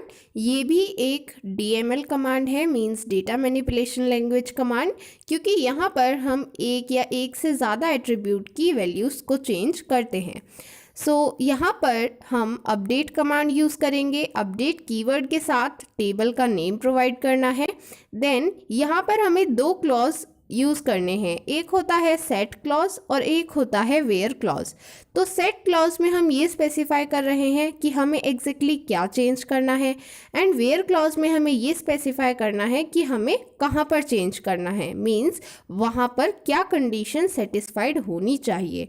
तो जैसे कि फर्स्ट एग्जाम्पल में हमें टीचर टेबल में अपडेट करना है, सैलरी को 55,000 रखना है एंड कहाँ पर रखना है, जहाँ पर टीचर आईडी 101 है। तो इसके लिए हमने सबसे पहले अपडेट कीवर्ड के साथ टेबल नेम प्रोवाइड किया, देन सेट कीवर्ड के साथ सैलरी इज इक्वल टू 55,000 ये प्रोवाइड किया। देन वेयर क्लॉज में हमने कंडीशन प्रोवाइड की where teacher ID is equal to 101 then semicolon. And अगर हमें कोई अलजेब्रिक एक्सप्रेशन यूज़ करना है तो हम वो भी कर सकते हैं। फॉर एग्जाम्पल अगर आपको जो सैलरी है वो 5000 से इंक्रीज करनी है। सो उसके लिए आप यूज़ कर सकते हैं command update teacher set salary is equal to salary plus 5000। तो यहाँ पर जो रिजल्ट होगा उसमें आपको 5000 सैलरी इंक्रीज्ड दिखाई देगी। Where teacher name is equal to Shanaya. तो ये हमने यहाँ पर कंडीशन स्पेसिफाई कर दी है।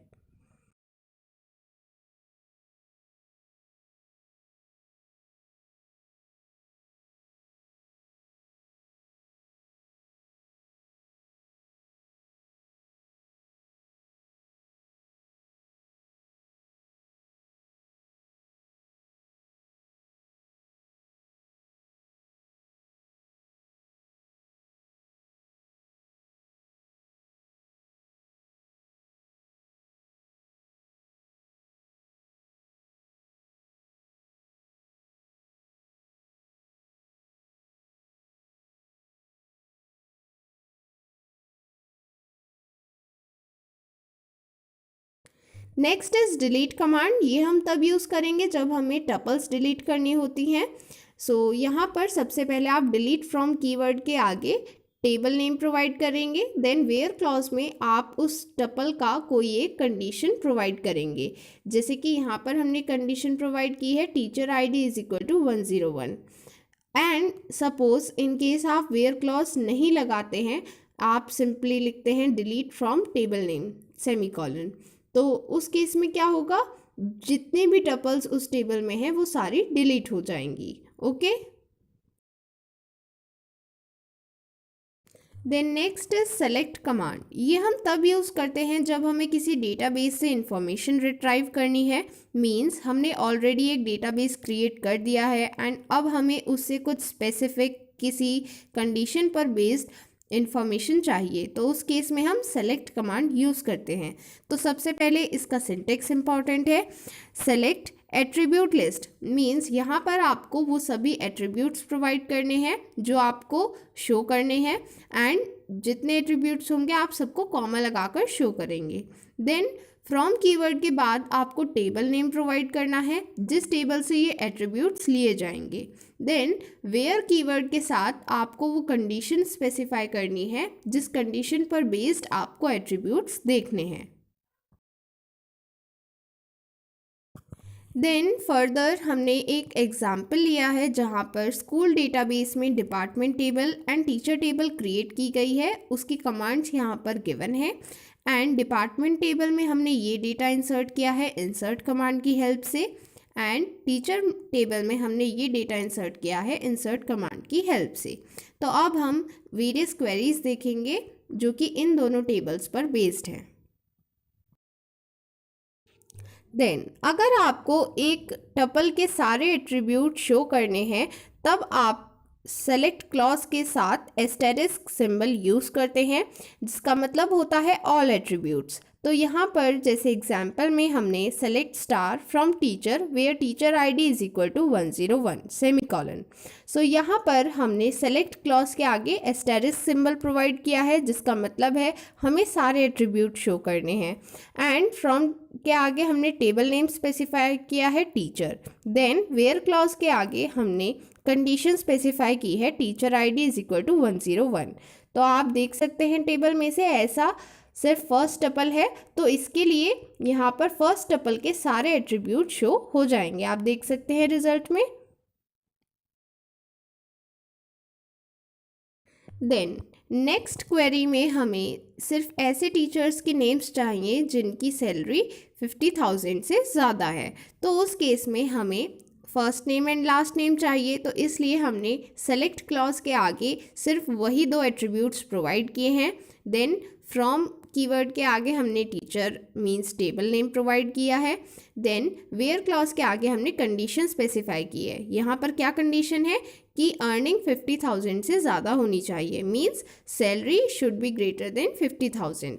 सो जो भी टपल्स जो भी एट्रीब्यूट्स इस कंडीशन को सेटिस्फाई करते हैं वो यहाँ पर डिस्प्ले हो गए हैं। हमने कौन कौन से एट्रीब्यूट सेलेक्ट किए थे, first name and last name, तो वो डिस्प्ले हो गए हैं एंड जो इस कंडीशन को सेटिस्फाई करते हैं टपल सैलरी ग्रेटर देन 50,000 तो वो यहाँ पर डिस्प्ले हो गए हैं। एंड जैसे कि आप देख सकते हैं यहाँ पर कुछ लास्ट नेम स्पेसिफाइड नहीं है, नल है, तो वो नल शो हुए हैं।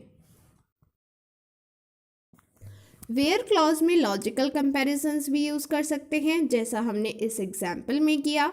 एंड बूलियन ऑपरेशंस जैसे एंड और ये सब भी यूज़ कर सकते हैं। सो इसका एग्जाम्पल अब हम देख रहे हैं। इसमें हमें teacher ID, first name, last name, department number show करना है टीचर टेबल का। एंड यहाँ पर कंडीशन क्या है, डिपार्टमेंट नंबर 4 या फिर 7 होना चाहिए। तो सबसे पहले हम सेलेक्ट कीवर्ड के आगे वो सारे एट्रीब्यूट्स प्रोवाइड करेंगे जो हमें शो करने हैं। देन फ्रॉम कीवर्ड के आगे टेबल नेम प्रोवाइड करेंगे। देन वेयर कीवर्ड के आगे हमें वो कंडीशन स्पेसिफाई करनी है। तो यहाँ पर कंडीशन क्या है, डिपार्टमेंट नंबर 4 होना चाहिए या फिर 7 होना चाहिए। तो यहाँ पर हम कॉलम का नेम प्रोवाइड करेंगे। देन हम यहाँ पर लॉजिकल कंपैरिजन यूज़ करेंगे 4। देन यहाँ पर बूलियन ऑपरेशन यूज़ करेंगे, और क्योंकि यहाँ पर हमें कंडीशन लगानी है कि या तो ये कंडीशन ट्रू हो या फिर ये कंडीशन ट्रू हो, तो इसके लिए हमने और यूज़ किया है एंड ये एक बूलियन ऑपरेशन है। ठीक है, फिर उसके बाद हमने दूसरा प्रोवाइड किया, department number is equal to 7। So जो भी ऐसी कंडीशन को सेटिस्फाई करेंगे वो यहाँ पर डिस्प्ले हो गए हैं। Next topic is cross join. इसको समझने के लिए हम एग्जाम्पल से समझेंगे। सो यहाँ पर इस एग्जाम्पल में हमने सबसे पहले सेलेक्ट के साथ ये सभी नेम्स प्रोवाइड किए हैं, एट्रीब्यूट्स नेम। बट आप देख सकते हैं कि फ्रॉम कीवर्ड में हमने सिर्फ एक टेबल नेम प्रोवाइड नहीं किया है, हमने 2 टेबल नेम प्रोवाइड किए हैं। तो यहाँ पर क्या होगा कि जितनी भी रोज़ फर्स्ट टेबल में है एंड जितनी भी रोज़ सेकंड टेबल में है, उन दोनों का नंबर मल्टीप्लाई कर देंगे एंड जो रिज़ल्ट होगा उतनी रोज़ हमें रिज़ल्ट में मिलेंगी। ओके, सो यहाँ पर टीचर टेबल में 14 रोज़ हैं एंड डिपार्टमेंट टेबल में 9 रोज़ हैं। तो इसका मतलब हमें रिज़ल्ट में कितनी रोज़ मिलेंगी, 126 रोज़ मिलेंगी। एंड ऐसा क्यों हुआ, क्योंकि यहाँ पर हमने ये स्पेसिफाई नहीं किया कि वेयर क्लॉज में क्या कंडीशन है, क्योंकि यहाँ पर वेयर क्लॉज अवेलेबल नहीं है। तो हमने यहाँ पर स्पेसिफाई किया ही नहीं कि कंडीशन क्या होनी चाहिए। तो इसलिए जितनी भी रोज़ हैं वो सभी एक दूसरे के साथ कंबाइन करेंगी एंड इसी को हम कहते हैं कार्टेशियन प्रोडक्ट ऑफ 2 टेबल्स। सो इसे हमने कहा क्रॉस जॉइन, क्योंकि यहाँ पर हमने हर रो को एक दूसरे के साथ ज्वाइन कर दिया है। सो आई होप इतनी बात आपको क्लियर है। वेयर क्लॉज में हम वो कंडीशन स्पेसिफाई कर सकते हैं जो जॉइन कंडीशन क्रॉस जॉइन के लिए है। जैसे यहाँ पर कंडीशन है dept ID is equal to dept number. इसका मतलब है, जैसे यहाँ पर सबसे पहले हम देखते हैं सेलेक्ट कीवर्ड के आगे कौन से एट्रीब्यूट्स हैं, first name, last name, dept ID, dept name. So आप देख सकते हैं कि जो फर्स्ट 3 कॉलम्स है, first name, last name and dept ID, ये तीनों कहाँ के कॉलम है, ये टीचर टेबल के कॉलम है। एंड डेप्ट नेम ये कहाँ का कॉलम है, ये डेप्ट डिपार्टमेंट टेबल का कॉलम है। सो हमने कंडीशन स्पेसिफाई की है कि जहाँ पर डेप्ट आईडी डेप्ट नंबर के बराबर होगी, सो हम इस डेप्ट आईडी को डिपार्टमेंट टेबल के डेप्ट नंबर से कंपेयर करेंगे एंड रिस्पेक्टिव डेप्ट नेम को हम उसके आगे मेंशन कर देंगे। सो इस तरह से ये क्वेरी हमारे सामने आ गई है। देन अगर हमें रिज़ल्ट में सिर्फ ऐसे डिपार्टमेंट नेम चाहिए जिनमें सिर्फ केमिस्ट्री है, तो उसके लिए हम इस क्वेरी में थोड़ा सा और एक्सटेंशन करेंगे। मीन्स हम लिखेंगे where dept ID is equal to dept number and यहाँ पर ये एंड कीवर्ड यूज़ करेंगे। मीन्स हम एक बूलियन ऑपरेशन प्रोवाइड कर रहे हैं। Then dept name is equal to chemistry. तो आप देख सकते हैं रिजल्ट में हमें सिर्फ वही डिपार्टमेंट नेम मिले हैं जहाँ पर केमिस्ट्री है एंड रिस्पेक्टिव टपल्स मिले हैं। अभी तक जो एग्जाम्पल्स हमने डिस्कस किए, यहाँ पर हम जो कंडीशन प्रोवाइड कर रहे थे, join condition dept ID is equal to dept number. So यहाँ पर आप देख सकते हैं ये अलग अलग नेम्स हैं एंड हमें पता है कि डेप्ट आईडी डिपार्टमेंट नंबर की है and dept number teacher table का कॉलम है। बट अगर हम सपोज क्रिएट टेबल कमांड लिखते time department table and teacher table दोनों में ही एक ही नेम का कॉलम क्रिएट कर देते हैं डेप्ट आईडी। तो उस केस में क्या होगा, अगर हम लिखेंगे वेयर कंडीशन में dept ID is equal to dept ID, तो वो समझ में नहीं आएगा क्योंकि उसमें पता नहीं चलेगा कि हम किस डेप्ट आईडी की बात कर रहे हैं। तो इसलिए यहाँ पर हम इसको किस तरह से शो करेंगे, वेयर कंडीशन में जब आप ये कंडीशन प्रोवाइड कर रहे हैं तब आप सबसे पहले टेबल का नेम मेंशन करेंगे डॉट, फिर उस कॉलम का नेम मेंशन करेंगे, देन सेम दूसरे कॉलम के लिए टीचर डॉट डेप्ट आईडी। तो इससे हमें पता लग रहा है कि ये डेप्ट आईडी डिपार्टमेंट टेबल का कॉलम है एंड ये डेप्ट आईडी टीचर टेबल का कॉलम है। Okay, then next method is as keyword. Suppose हमें किसी भी टेबल को या फिर किसी भी कॉलम को स्पेसिफिक क्वेरी के लिए रीनेम करना है, मीन्स जो टेबल है हमें उसमें चेंज नहीं करना है, बट जो क्वेरी हम लिख रहे हैं उस क्वेरी के लिए हमें एक बार चेंज करना है। तो उसके लिए हम एज कीवर्ड यूज़ करते हैं। जैसे कि सपोज़ इस एग्जाम्पल में हमें पूरा नहीं लिखना है department dot dept ID teacher dot dept ID, तो उसके लिए हमने यहाँ पर एज कीवर्ड यूज़ किया है from teacher as T, means हमने यहाँ पर एक टाइप से रीनेम कर दिया है टीचर टेबल को T, and department as D, means department का रीनेम कर दिया है डी। तो इसका मतलब है कि हमें यहाँ पर डिपार्टमेंट डॉट डेप्ट आईडी नहीं लिखना है, हम लिखेंगे D dot dept ID is equal to T dot dept ID. तो यहाँ पर हमने ये यूज़ किया क्योंकि हमने एज कीवर्ड यूज़ करके इन दोनों को रीनेम कर दिया था। इसी तरह से नेक्स्ट एग्जाम्पल में हमने कॉलम्स को भी रीनेम किया है। तो वहाँ पर सबसे पहले हमें एट्रीब्यूट नेम प्रोवाइड करना है, देन एज कीवर्ड, एंड जो भी आपको न्यू नेम प्रोवाइड करना है उस क्वेरी के लिए वो आप प्रोवाइड कर देंगे। तो आप देख सकते हैं कि जो क्वेरी का रिजल्ट है वहाँ पर ये चेंज हो चुका है, बट ऐसा नहीं है कि ये एक्चुअल टेबल में चेंज हो गया है, ये सिर्फ उस क्वेरी में उस रिजल्ट में चेंज हुआ है जो आपको शो हो रहा है। देन हो सकता है कि कुछ वैल्यूज़ रिपीट हो रही हैं रिजल्ट में एंड आपको सिर्फ डिस्टिंक्ट वैल्यूज़ चाहिए, तो उसके लिए आप डिस्टिंक्ट कीवर्ड यूज़ करते हैं। जैसे कि यहाँ पर आपको दिख रहा है कि जब आपने सिर्फ डेप्ट नंबर सेलेक्ट किया है तो यहाँ पर कुछ डेप्ट नंबर रिपीट हो रहे हैं, बट आपको सिर्फ डिस्टिंक्ट चाहिए, तो इसलिए आप डेप्ट नंबर मींस एट्रीब्यूट नेम से पहले डिस्टिंक्ट कीवर्ड स्पेसिफाई करेंगे, जो कि ये स्पेसिफाई करेगा कि आपको इस एट्रीब्यूट की सिर्फ डिस्टिंक्ट वैल्यूज़ चाहिए, मींस कोई रिपीटिशन नहीं होना चाहिए। तो आप देख सकते हैं यहाँ पर कोई रिपीटिशन नहीं है। देन अगर आपको किसी स्ट्रिंग का पार्ट मैच करना है उसके लिए हम लाइक कीवर्ड यूज़ करते हैं, एंड उसके साथ दो रिजर्व्ड कैरेक्टर्स होते हैं जिन्हें हम वाइल्ड कैरेक्टर्स कहते हैं, that is percent symbol and underscore symbol. So यहाँ पर इन दोनों की डिफरेंट मीनिंग्स हैं एंड ये एग्जामिनेशन पॉइंट ऑफ व्यू से बहुत ज़्यादा इम्पॉर्टेंट है। सो यहाँ पर परसेंट का मतलब होता है ज़ीरो या उससे ज़्यादा कैरेक्टर्स, मीन्स हो सकता है कि बिल्कुल भी ना हो एंड हो सकता है कि एक दो या फिर कितने भी हो सकते हैं, परसेंट का ये मतलब होता है। बट जो अंडरस्कोर कैरेक्टर है वो सिर्फ एक सिंगल कैरेक्टर को रिप्लेस करता है। सो जैसा हम इसको अच्छे से समझ सकते हैं एग्जाम्पल से। सो यहाँ पर जो फर्स्ट क्वेरी गिवन है इसमें हमने select first name from teacher where, तो यहाँ पर वेयर कंडीशन में हमने ये कंडीशन प्रोवाइड की है फर्स्ट नेम लाइक। यहाँ पर आप इक्वल टू प्रोवाइड नहीं करते हैं, ठीक है, ये बात आपको ध्यान में रखनी है। जब आप किसी स्ट्रिंग को मैच करना चाहते हैं तो आप इक्वल प्रोवाइड नहीं करते हैं, आप लाइक कीवर्ड यूज़ करेंगे एंड आगे डबल कोट्स में आपको ये स्पेसिफाई करना है कि आपको किस से कंपेयर करना है। So you have to retrieve names of all teachers starting from letter S, means S letter से स्टार्ट होना चाहिए, बट ये स्पेसिफाई नहीं किया गया है कि कितना बड़ा नेम होना चाहिए, तो इसलिए हम यहाँ पर परसेंट सिंबल यूज़ करेंगे कि एस के आगे कोई वर्ड हो भी सकता है और नहीं भी। Then in the next query we have to retrieve names of all the teachers having 6 characters in the first name and starting with S. तो यहाँ पर हमने स्पेसिफाई कर दिया है कि एस से स्टार्ट होना चाहिए एंड 6 कैरेक्टर्स होने चाहिए, मीन्स एस को इंक्लूड करके। सो यहाँ पर जब हम लाइक कीवर्ड के आगे ये स्पेसिफाई कर रहे हैं तो हम परसेंट सिंबल यूज़ नहीं करेंगे, क्योंकि यहाँ पर हमें मेंशन्ड है कि हमें 6 कैरेक्टर्स चाहिए।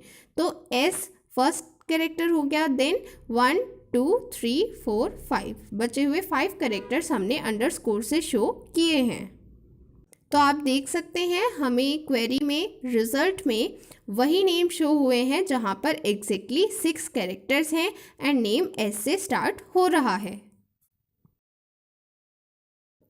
देन नेक्स्ट एग्जाम्पल में थोड़ा सा ट्रिकी क्वेश्चन है। यहाँ पर हमें एटलीस्ट 6 कैरेक्टर्स फर्स्ट नेम में डिस्प्ले करने हैं। तो हमें ऐसा फर्स्ट नेम सेलेक्ट करना है जहाँ पर एटलीस्ट 6 कैरेक्टर्स होने चाहिए एंड उससे ज़्यादा भी हो सकते हैं। तो इसका मतलब है कि 6 कैरेक्टर्स हम स्पेसिफाई करेंगे अंडरस्कोर से, एंड क्योंकि ये एटलीस्ट लिखा हुआ है मींस मिनिमम 6 कैरेक्टर्स एंड उससे ज़्यादा कितने भी, तो इसलिए हम उसके बाद परसेंट सिंबल भी प्रोवाइड करेंगे, क्योंकि हो सकता है कि 6 कैरेक्टर्स से भी ज़्यादा हो। ओके, सो यहाँ पर वो सभी नेम्स डिस्प्ले हो गए हैं। Next is order by clause. तो ये क्लॉज हम तब यूज़ करेंगे जब हमें रिजल्ट को सॉर्ट करना है एक स्पेसिफिक ऑर्डर में, असेंडिंग या फिर डिसेंडिंग। सो यहाँ पर हमने सेलेक्ट कीवर्ड के बाद एट्रीब्यूट्स के नेम प्रोवाइड किए, देन फ्रॉम कीवर्ड के बाद टेबल नेम प्रोवाइड किया। सो यहाँ पर हम ऑर्डर बाय क्लोज यूज़ करने के लिए सबसे पहले ऑर्डर बाय कीवर्ड प्रोवाइड करेंगे, देन वो एट्रीब्यूट्स प्रोवाइड करेंगे जिन्हें हमें सॉर्ट करना है।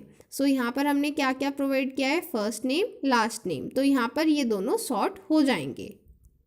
एंड आप देख सकते हैं कि एक साथ दोनों सॉर्टिंग पॉसिबल नहीं है, क्योंकि उससे एक टपल डिस्टॉर्ट हो जाएगा, इसलिए जो पहला एट्रीब्यूट होगा उसी के बेसिस पर हमने यहाँ पर सॉर्टिंग की है। एंड क्योंकि यहाँ पर हमने ऑर्डर प्रोवाइड नहीं किया असेंडिंग होना चाहिए या फिर डिसेंडिंग होना चाहिए, बट बाय डिफ़ॉल्ट जो ऑर्डर होता है वो असेंडिंग होता है, इसलिए यहाँ पर असेंडिंग ऑर्डर में फर्स्ट नेम को सॉर्ट कर दिया है एंड उसी के अकॉर्डिंग लास्ट नेम भी सॉर्ट हो गए हैं। देन अगर आपको डिसेंडिंग ऑर्डर में सॉर्टिंग करनी है तो उसके लिए आप ऑर्डर बाय कीवर्ड के आगे जो एट्रीब्यूट नेम प्रोवाइड कर रहे हैं उसके आगे आपको मेंशन करना है कीवर्ड DESC, जो ये इंडिकेट करेगा कि डिसेंडिंग ऑर्डर में आपको सॉर्टिंग करनी है। तो आप यहाँ देख सकते हैं जो सॉर्टिंग हुई है वो डिसेंडिंग ऑर्डर में हुई है। नल वैल्यू स्पेसिफाई करने के लिए, चेक करने के लिए हम यूज़ करते हैं दो टाइप्स के keyword, is null and is not null. Is null keyword तब यूज़ करेंगे जब हमें नल वैल्यूज़ चाहिए एट्रीब्यूट में, एंड जब हमें ये चेक करना है कि कौन से एट्रीब्यूट में वैल्यूज़ है एंड वहाँ पर नल वैल्यू नहीं है, उस केस में हम is not null keyword use करते हैं। सो यहाँ पर एग्जाम्पल में हमें ऐसे एम्प्लॉयज़ की डिटेल्स रिट्राइव करनी है जिनका लास्ट नेम स्पेसिफाइड नहीं है, मीन्स उनका लास्ट नेम नल है। तो ये कंडीशन हम स्पेसिफाई करेंगे वेयर क्लॉज में।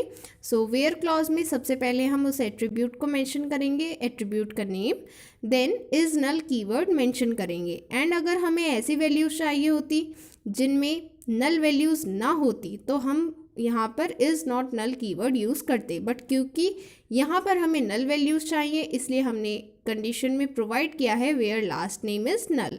सो आप रिजल्ट में देख सकते हैं हमें नल वैल्यू शो हो गई हैं। Then nested query means query within another query. यहाँ पर एक आउटर क्वेरी है एंड एक इनर क्वेरी है जिसके बेसिस पर हम आउटर क्वेरी का रिजल्ट बताते हैं। सो यहाँ पर हमें एग्जाम्पल में गिवन है हमें ऐसे डिपार्टमेंट का नेम बताना है जिनमें फीमेल टीचर्स हैं। सो जैसा हमें पता है जो हमने एग्जाम्पल लिया था department table and teachers table का, सो हमें पता है कि ये दोनों अलग अलग टेबल हैं। तो या तो हम यहाँ पर जॉइंट कंडीशन यूज़ करेंगे एंड यहाँ पर नेस्टेड क्वेरी भी यूज़ कर सकते हैं जैसा इस एग्जाम्पल में किया है। तो सबसे पहले हमने आउटर क्वेरी प्रोवाइड की है जो डिपार्टमेंट टेबल के लिए है एंड जो इनर क्वेरी है वो टीचर टेबल के लिए है। तो यहाँ पर ये रिज़ल्ट हमें मिल गया है। बट अगर हम इसी क्वेरी को डिफरेंट वे में लिखना चाहें तो हम जॉइंट कंडीशन की हेल्प से एक और वे में लिख सकते हैं। Select distinct depth name from department comma teacher means, जैसा मैंने आपको बताया था कि जॉइंट कंडीशन में जो डेटा होता है वो मल्टीपल टेबल से लिया जाता है।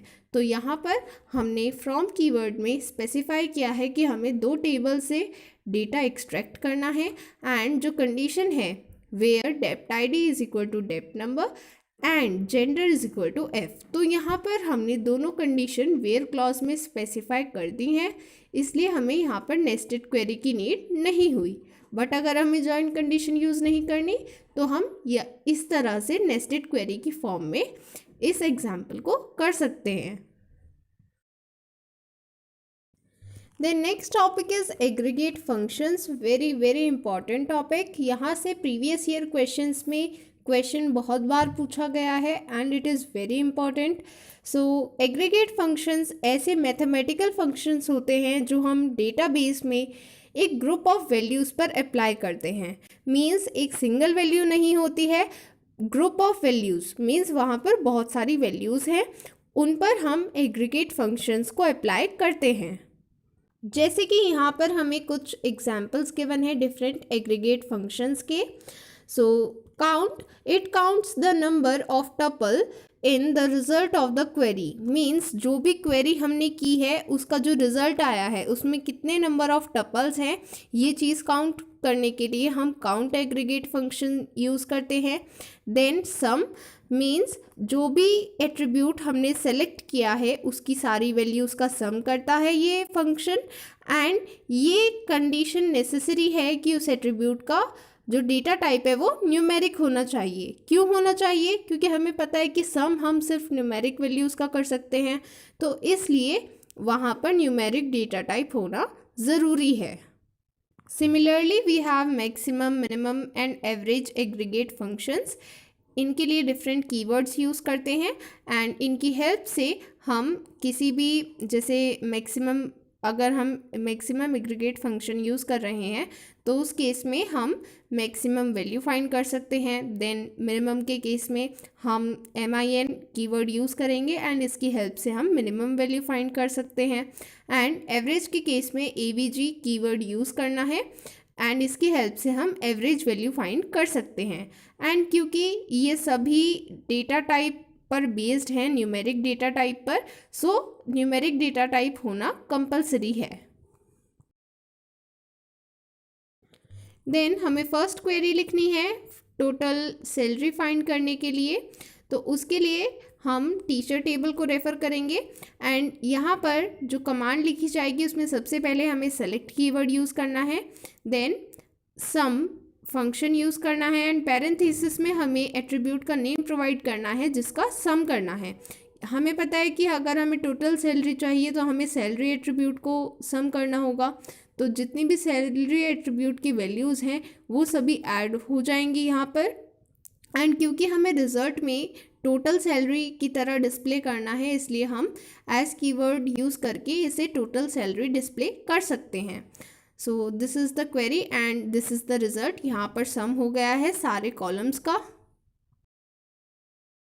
देन नेक्स्ट एग्जाम्पल में हमें maximum and minimum salary find करने हैं, तो इसके लिए हमने कमांड यूज़ की है सेलेक्ट मैक्स सैलरी मीन्स यहाँ पर मैक्स कीवर्ड यूज़ हुआ है मैक्सिमम के लिए एंड सैलरी मीन्स वो एट्रीब्यूट जो हमें, जिसकी हमें मैक्सिमम वैल्यू फाइंड करनी है एंड ऑब्वियसली इसका न्यूमेरिक डेटा टाइप है, हम तभी इस पर ये एग्रीगेट फंक्शन लगा पाएंगे।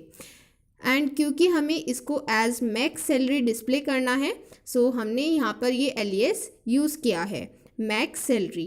Then similarly for minimum salary हमने कमांड लिखी है एंड यहाँ पर ये रिज़ल्ट हमें मिल गया है maximum salary and minimum salary. Then next example में हमें 40,000 से ज़्यादा अर्निंग वाले नंबर ऑफ़ टीचर्स बताने हैं। मीन्स ऐसे टीचर्स जिनकी अर्निंग, जिनकी सैलरी 40,000 से ज़्यादा है। तो यहाँ पर हमें कौन सा एट्रीब्यूट देखना है? हमें सैलरी एट्रीब्यूट देखना है, उसकी कंडीशन प्रोवाइड करनी है। तो हम वेयर क्लॉज में स्पेसिफाई करेंगे condition salary greater then 40,000। But यहाँ पर हमें मेनली क्या काउंट करना है, नंबर ऑफ टीचर्स काउंट करने हैं। तो हमें ये तो पता चल गया कि हमें काउंट एग्रीगेट फंक्शन यूज़ करना है, बट हम नंबर ऑफ टीचर्स किस तरह से काउंट करेंगे। तो यहाँ पर आप ध्यान देंगे कि जब हम ये सॉर्टिंग कर लेंगे कि कितनी सैलरी 40,000 से ज़्यादा हैं, तो जितने नंबर ऑफ कॉलम्स हमें ऐसे मिले हैं जहाँ पर 40,000 से ज़्यादा वैल्यू है, इसका मतलब है कि उतने ही नंबर ऑफ टीचर्स हैं। तो इसलिए हम काउंट एग्रीगेट फंक्शन में सैलरी एट्रीब्यूट यूज़ करेंगे, क्योंकि हमने यहाँ पर वही सैलरी फाइंड की है जो कि 40,000 से ज़्यादा है। तो इसकी हेल्प से हमें इतने नंबर ऑफ टीचर्स मिल जाएंगे जिनकी सैलरी 40,000 से ज़्यादा होगी। तो क्योंकि यहाँ पर हमने कोई एलियास यूज़ नहीं किया है, तो जो हमने यहाँ पर मेंशन किया है कमांड में, वही यहाँ रिजल्ट में हमें शो हो जाएगा, काउंट सैलरी। सो ऐसे 9 टीचर्स हैं and here is the result. The same query can be written in another way also. यहाँ पर हम एस्टेरिस्क सिंबल यूज़ कर सकते हैं, जो ये इंडिकेट करेगा कि हमें सारी नंबर ऑफ रोज काउंट करनी है जो रिजल्ट में आई हैं। मींस हमने कोई एट्रीब्यूट स्पेसिफाई नहीं किया है काउंट करने के लिए, हमने नंबर ऑफ रोज काउंट करनी है, इसके लिए हमने एस्टेरिस्क सिंबल का यूज़ किया है। देन नेक्स्ट एग्जाम्पल में हमें बताना है कि कितने नंबर ऑफ टीचर्स हैं कंप्यूटर साइंस डिपार्टमेंट में। तो इसके लिए हमें पता है कि नंबर ऑफ टीचर्स हमें पता चलेगा टीचर टेबल से, and computer science department means department का नेम, ये हमें पता चलेगा डिपार्टमेंट टेबल से, जो 2 अलग अलग टेबल हैं। तो इसके लिए हमें जॉइन कंडीशन यूज़ करनी होगी, क्योंकि हमें मल्टीपल टेबल्स में से डेटा एक्सट्रैक्ट करना है। सो यहाँ पर क्योंकि हमें नंबर ऑफ टीचर्स काउंट करने हैं, सो इसलिए हमने काउंट एग्रीगेट फंक्शन यूज़ किया है। एंड रिजल्ट में देखने के समझने के कन्वीनियंस के लिए हमने एक एलियास भी यूज़ किया है। देन फ्रॉम कीवर्ड के बाद हमने टेबल्स के नेम मेंशन किए हैं, एंड वेयर क्लॉज में हमने कंडीशन स्पेसिफाई की है, डेप्थ नेम कंप्यूटर साइंस होना चाहिए, एंड उसके साथ साथ कंडीशन होनी चाहिए dept number is equal to dept ID, क्योंकि इसी कंडीशन पर बेस्ड हम दोनों टेबल्स का जो डेटा है वो रिलेट कर पाएंगे, लिंक कर पाएंगे, एंड उसी से हमें पता चलेगा कि कितने नंबर ऑफ टीचर्स हैं इन computer science department. So result में पता चल रहा है कि हमारे पास ऐसे 2 टीचर्स हैं। सेलेक्ट क्लॉज में अरिथमेटिक ऑपरेटर्स भी यूज़ कर सकते हैं, जैसा कि यहाँ पर हमें टीचर्स नेम देखना है, करंट सैलरी देखनी है, एंड एक न्यू कॉलम देखना है जहाँ पर न्यू सैलरी होगी, एंड वहाँ पर जो सैलरी है वो 10% इंक्रीज्ड होनी चाहिए उन टीचर्स के लिए जिनका डिपार्टमेंट नंबर है 4। तो यहाँ पर कंडीशन हम वेयर क्लॉज में प्रोवाइड कर सकते हैं, dept number is equal to 4, but ये कैसे डिस्प्ले करेंगे कि हमें 10% इंक्रीज्ड न्यू सैलरी चाहिए, तो उसके लिए हमें एक न्यू कॉलम चाहिए। बट क्योंकि ये कॉलम हम सिर्फ इसी क्वेरी के लिए चाहते हैं, इसी रिजल्ट के लिए चाहते हैं, मींस हमें ये एक्चुअल टेबल में नहीं चाहिए, हमें सिर्फ इस रिजल्ट में चाहिए, तो उसके लिए हम सेलेक्ट क्लॉज में प्रोवाइड कर सकते हैं कमांड। किस तरह से करेंगे, सबसे पहले हम वो कॉलम्स मेंशन करेंगे जो कि डायरेक्टली टेबल से लिए जाएंगे, that is first name, last name, salary, and जो 4th यहाँ पर हमें न्यू कॉलम चाहिए न्यू सैलरी का, उसके लिए हम पहले बताते हैं कि हमें यहाँ पर करना क्या है। हमें 10% इंक्रीज़ करनी है सैलरी, मींस हम सैलरी को 1.1 से मल्टीप्लाई कर देंगे। देन जो भी वैल्यूज़ हैं वो हमें एक एट्रीब्यूट में चाहिए जिसका नेम होना चाहिए न्यू सैलरी, तो उसके लिए हमने यहाँ पर एक एलियास क्रिएट कर दिया है, एंड वही चीज़ हमने यहाँ पर सेलेक्ट क्लॉज में मेंशन की है। देन फ्रॉम में हमने टेबल नेम मेंशन किया है टीचर, एंड वेयर क्लॉज में हमने कंडीशन स्पेसिफाई की है dept number is equal to 4। तो जो भी डिपार्टमेंट नंबर 4 से बिलोंग करते हैं टीचर्स, उनकी सैलरी डिस्प्ले की गई है, first name last name display किया गया है, and new salary that is 10% increased salary display की गई है। Then next is group by clause, very very important topic, PYQs में पूछा जा चुका है। सो यहाँ पर ग्रुप बाय क्लॉज तब यूज़ करते हैं जब हमें किसी एट्रीब्यूट के बेसिस पर ग्रुपिंग करनी है, मीन्स हमारे पास बहुत सारी वैल्यूज़ हैं रिजल्ट में, एंड उनकी हमें ग्रुपिंग करनी है। तो हमारे पास बहुत सारी वैल्यूज़ कब आती हैं, जब हम कोई एग्रीगेट फंक्शन यूज़ करते हैं। तो एग्रीगेट फंक्शन के साथ हम ग्रुप बाय क्लॉज को यूज़ करते हैं। देन एग्जाम्पल गिवन है, यहाँ पर हमें नंबर ऑफ़ टीचर्स फाइंड करने हैं इन ईच डिपार्टमेंट। तो यहाँ पर आप क्वेरी की हेल्प से समझ सकते हैं कि हम क्या यूज़ करेंगे। हमें नंबर ऑफ़ टीचर्स फाइंड करने हैं, सो हमें काउंट एग्रीगेट फंक्शन यूज़ करना होगा। And in each department means हमें हर डिपार्टमेंट के लिए फाइंड करने हैं। इसका मतलब है कि हमें ग्रुपिंग भी करनी होगी। तो यहाँ पर हम ग्रुप बाय क्लॉज यूज़ करेंगे and count aggregate function use करेंगे।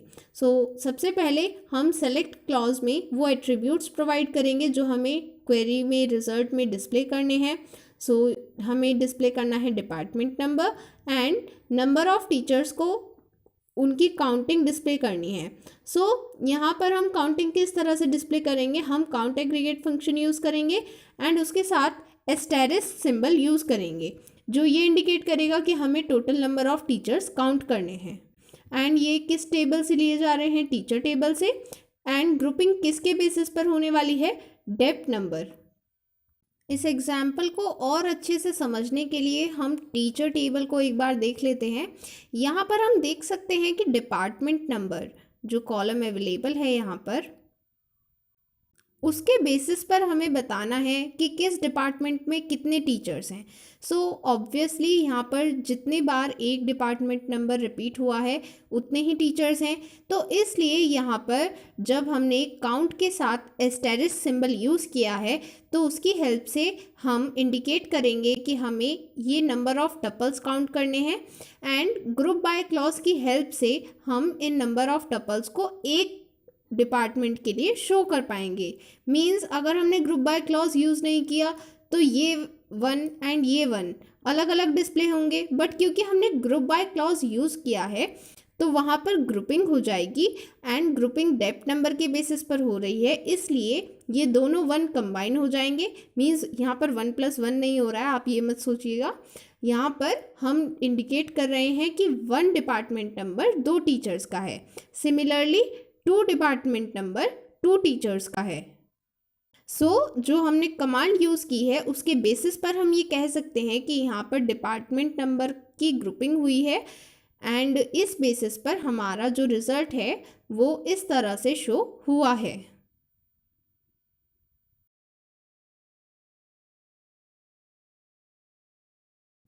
ये रिज़ल्ट एनहांस करने के लिए हम डेप्थ नंबर के साथ डेप्थ नेम भी रिप्रेजेंट करेंगे रिज़ल्ट में। डेप्थ नेम हमें डिपार्टमेंट टेबल से मिलेगा, इसलिए यहाँ पर हमें जॉइन कंडीशन यूज़ करनी होगी क्योंकि जो डेटा है वो टीचर टेबल से भी एक्सट्रैक्ट करना है एंड डिपार्टमेंट टेबल से भी। एंड जॉइन कंडीशन यहाँ पर क्या रहेगी, dept ID is equal to dept number. जो एक्स्ट्रा एट्रीब्यूट डेप्थ नेम हमें यहाँ पर डिस्प्ले करना है वो हम सेलेक्ट क्लॉज में मेंशन कर देंगे। फ्रॉम कीवर्ड में हम दोनों टेबल्स का नेम मेंशन करेंगे क्योंकि यहाँ पर दोनों टेबल से डेटा एक्सट्रैक्ट करना है। वेयर क्लॉज में हम जॉइन कंडीशन प्रोवाइड करेंगे एंड क्योंकि यहाँ पर ग्रुपिंग करना नेसेसरी है इसलिए हम ग्रुप बाय क्लॉज यूज़ करेंगे। एंड कौन से एट्रीब्यूट के बेसिस पर ग्रुपिंग होने वाली है, डेप्थ नंबर। डेप्थ नंबर यहाँ पर मेंशन करेंगे। देन एक इम्पॉर्टेंट बात ध्यान रखनी है, जिस एट्रीब्यूट के बेसिस पर ग्रुपिंग हो रही है जिसे हम ग्रुप बाय क्लॉज में यूज़ कर रहे हैं वो सेलेक्ट क्लॉज में प्रेजेंट होना ज़रूरी है। देन अगर हमें कोई कंडीशन स्पेसिफाई करनी है ग्रुप के लिए, मींस जो हमने ग्रुप बाय क्लॉज की हेल्प से ग्रुप बनाया है उस पर हमें कोई कंडीशन अप्लाई करनी है तो वो हम एक न्यू क्लॉज की हेल्प से अप्लाई करेंगे, दैट इज़ हैविंग क्लॉज। यहाँ पर वेयर क्लॉज में कंडीशन प्रोवाइड नहीं करनी है ग्रुप के लिए, इसके लिए एक न्यू क्लॉज है हैविंग क्लॉज। देन यहाँ पर एग्जाम्पल में हमें ऐसे डिपार्टमेंट फाइंड करने हैं जिनमें एक से ज़्यादा टीचर हैं। तो यहाँ पर बाकी क्वेरी सेम रहेगी बट हमें यहाँ पर ग्रुप पर एक कंडीशन अप्लाई करनी है। तो बाकी क्वेरी तो एज इट इज़ सेम है। सेलेक्ट क्लॉज में हमने वही एट्रीब्यूट्स मेंशन किए हैं जो हमने पहले शो किए थे। फ्रॉम कीवर्ड में हमने दोनों टेबल के नेम मेंशन किए हैं क्योंकि डेटा दोनों टेबल से एक्सट्रैक्ट होने वाला है। वेयर क्लॉज में हमने जॉइंट कंडीशन प्रोवाइड की है dept number is equal to dept ID, and group by clause में हमने यहाँ पर डेप्ट नंबर यूज़ किया है, मींस डेप्ट नंबर के बेसिस पर ग्रुपिंग होने वाली है। तो अब हमें इस ग्रुप पर कंडीशन अप्लाई करनी है, उसके लिए हम हैविंग क्लॉज यूज़ कर रहे हैं। तो हैविंग कीवर्ड के आगे हमें कंडीशन स्पेसिफाई करनी है। तो यहाँ पर क्या कंडीशन है, एक से ज़्यादा टीचर होने चाहिए। तो हमने नंबर ऑफ़ टीचर्स कहाँ पर काउंट किए हैं, यहाँ पर काउंट किए हैं। तो इसका मतलब है कि हम काउंट एस्टेरिस्क को इसको मेंशन करेंगे हैविंग क्लॉज में, मींस ये हमारी कंडीशन है, एंड कंडीशन क्या है कि काउंट 1 से ज़्यादा होना चाहिए, मींस नंबर ऑफ़ टीचर्स 1 से ज़्यादा होने चाहिए। तो इसलिए हमने ये कंडीशन हैविंग क्लॉज में स्पेसिफाई कर दी है। एंड आप देख सकते हैं जो हमें रिज़ल्ट यहाँ पर शो हुआ है उसमें वही ग्रुप्स यहाँ पर रिज़ल्ट में शो हैं जहाँ पर नंबर ऑफ़ टीचर्स 1 से ज़्यादा हैं। ऐसा भी हो सकता है कि सेलेक्ट कमांड एक एम्प्टी सेट दे, मींस आप कोई ऐसी कमांड दें जिसका कोई रिजल्ट ना हो, वहाँ पर ऐसा कोई टपल ना हो जहाँ आपकी कंडीशन, जो भी कंडीशन आपने वेयर क्लॉज में स्पेसिफाई की है वो कंडीशन सेटिस्फाई ना हो। तो उस केस में आपको एम्प्टी सेट भी मिल सकता है। जैसे यहाँ पर एग्जाम्पल में हमने where teacher I D is equal to 115, ये कंडीशन हमने यहाँ पर स्पेसिफाई की, बट क्योंकि वहाँ पर 110 से ज़्यादा टीचर आईडी नहीं है इसलिए यहाँ पर हमें एम्प्टी सेट मिलेगा, क्योंकि ऐसा कोई टपल वहाँ पर प्रेजेंट नहीं है। We have completed the chapter, now let us proceed to the back exercise. यहाँ पर क्वेश्चन 1 में हमें एक टेबल गिवन है एम्प्लॉय टेबल, एंड यहाँ पर ये भी मेंशन्ड है एम्प्लॉय आईडी इस टेबल की प्राइमरी की है एंड मैनेजर आईडी फॉरेन की है, जो रेफरेंस करती है एम्प्लॉय आईडी को। सो जैसा मैंने आपको बताया था, जब एक ही टेबल में प्राइमरी की एंड फॉरेन की प्रेजेंट है इसका मतलब ये सेल्फ रेफरेंसिंग टेबल है। ओके, सो अब जितने भी क्वेश्चंस हैं ये हमें सॉल्व करने हैं। सबसे पहले क्वेश्चन है क्रिएट द अबव टेबल। तो हमें टेबल क्रिएट करने के लिए कमांड लिखनी है। क्रिएट टेबल कमांड लिखने के लिए आपको 4 बातों का ध्यान रखना है। पहला, टेबल नेम क्या है, देन वहाँ पर कौन कौन से एट्रीब्यूट्स प्रेजेंट हैं, मींस एट्रीब्यूट के नेम्स, देन एट्रीब्यूट्स के डेटा टाइप, एंड एट्रीब्यूट्स पर क्या कॉन्स्टेंट लगने हैं वो भी वहाँ पर मेंशन करना है। सो जो टेबल हमें गिवन है हमें इसका डेटा एनालाइज करना होगा, ये देखने के लिए कि हमें कौन से कॉन्स्टेंट अप्लाई करने हैं एंड कौन से डेटा टाइप एट्रीब्यूट्स के लिए मेंशन करने हैं। क्रिएट टेबल कमांड लिखने के लिए सबसे पहले हम कीवर्ड प्रोवाइड करेंगे क्रिएट टेबल, देन टेबल का नेम मेंशन करेंगे that is employee, then parenthesis में हमें सारे एट्रीब्यूट्स की डेफिनेशन प्रोवाइड करनी है। सबसे पहले एट्रीब्यूट नेम प्रोवाइड करेंगे, then data type and then constant. So सबसे पहले हम शुरू से स्टार्ट कर रहे हैं फर्स्ट एट्रीब्यूट से। एम्प्लॉय आईडी, ये यहाँ का नेम है attribute name. Then data type क्या रहेगा, हमें देखना है कि यहाँ पर कौन सी वैल्यूज़ गिवन है। सो यहाँ पर 4 डिजिट नंबर गिवन है, इसका मतलब है कि हम इंटीजर डेटा टाइप चूज़ करेंगे। देन यहाँ पर क्या कॉन्स्टेंट अप्लाई होगा, जैसा कि क्वेश्चन में मेंशन्ड है कि एम्प्लॉय आईडी इस टेबल की प्राइमरी की है, तो प्राइमरी की कांस्टेंट यहाँ पर अप्लाई होगा, तो हम इसकी डेफिनेशन के आगे मेंशन करेंगे primary key. Then comma put करेंगे, नेक्स्ट कॉलम की डेफिनेशन यहाँ पर देनी है एम्प्लॉय नेम। सो ये एट्रीब्यूट नेम है। देन यहाँ पर डेटा टाइप क्या रहेगा, जैसा कि हमें पता है 2 डेटा टाइप हम कैरेक्टर के लिए यूज़ कर सकते हैं, स्ट्रिंग के लिए यूज़ कर सकते हैं, कैरेक्टर एंड वेरकैर। सो हम वेरकैर यूज़ करेंगे क्योंकि यहाँ पर कितना भी बड़ा नेम हो सकता है, एंड क्योंकि यहाँ पर कोई भी वैल्यू नल नहीं है इसलिए हम यहाँ पर कॉन्स्टेंट मेंशन करेंगे not null. Then again put comma, then proceed to the next attribute job title. ये एट्रीब्यूट नेम है, यहाँ पर डेटा टाइप क्या रहेगा, अगेन वेरकैर। देन यहाँ पर भी हम देख सकते हैं कोई नल वैल्यू नहीं है इसलिए यहाँ पर भी नॉट नल कॉन्स्टेंट प्रोवाइड करेंगे। Then put comma, then next column is salary. तो यहाँ पर जो सैलरी कॉलम है, सैलरी एट्रीब्यूट, उसमें हमें कोई डिफ़ॉल्ट वैल्यू नहीं दिख रही है, कोई वैल्यू रिपीट भी नहीं हो रही है, इसलिए यहाँ पर हम डिफ़ॉल्ट वैल्यू प्रोवाइड नहीं करेंगे, जैसा हमने एग्जाम्पल में चैप्टर के एक एग्जाम्पल में किया था। यहाँ पर हम एट्रीब्यूट नेम मेंशन करेंगे, सैलरी, उसका डेटा टाइप यहाँ पर हमें दिख रहा है इंटीजर है, सो इंटीजर। एंड कांस्टेंट यहाँ पर क्या मेंशन करेंगे, डिफ़ॉल्ट तो है नहीं क्योंकि यहाँ पर कोई डिफ़ॉल्ट वैल्यू नहीं है, but yes not null mention करेंगे क्योंकि यहाँ पर कोई भी वैल्यू नल नहीं है, इसलिए हम यहाँ पर नॉट नल कांस्टेंट मेंशन करेंगे। Then put comma, move to next attribute bonus, ये एट्रीब्यूट नेम है। देन इसका डेटा टाइप क्या रहेगा, इंटीजर, क्योंकि यहाँ पर 4 नंबर डिजिट हैं। एंड बिकॉज यहाँ पर नल वैल्यूज़ अवेलेबल हैं, इसका मतलब है कि हम यहाँ पर नॉट नल कांस्टेंट प्रोवाइड नहीं करेंगे क्योंकि यहाँ पर नल वैल्यूज़ एक्सेप्टेड हैं। Then put comma, then moving to next attribute age, ये एट्रीब्यूट का नेम है। देन यहाँ पर डेटा टाइप क्या रहेगा, अगेन इंटीजर, एंड क्योंकि कोई भी वैल्यू नल नहीं है इसलिए यहाँ पर नॉट नल कांस्टेंट अप्लाई करेंगे। Then put comma, then comes manager ID, so it is the attribute name. Then यहाँ पर डेटा टाइप क्या रहेगा, अगेन इंटीजर। मैनेजर आईडी यहाँ पर फॉरेन की है, बट ये हम एक सेपरेट लाइन में स्पेसिफाई करेंगे, सो यहाँ पर आप कॉमा लगा देंगे। देन सेपरेट लाइन में आपको स्पेसिफाई करना है, सबसे पहले फॉरेन की कीवर्ड मेंशन करेंगे, देन पैरेंथेसिस में मैनेजर आईडी लिखेंगे क्योंकि मैनेजर आईडी फॉरेन की है।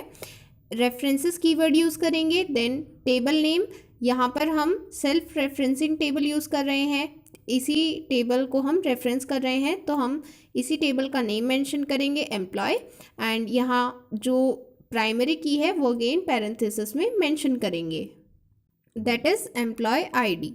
इसके बाद आप फाइनल पैरेंथेसिस को क्लोज कर देंगे and at the end you will put semi colon.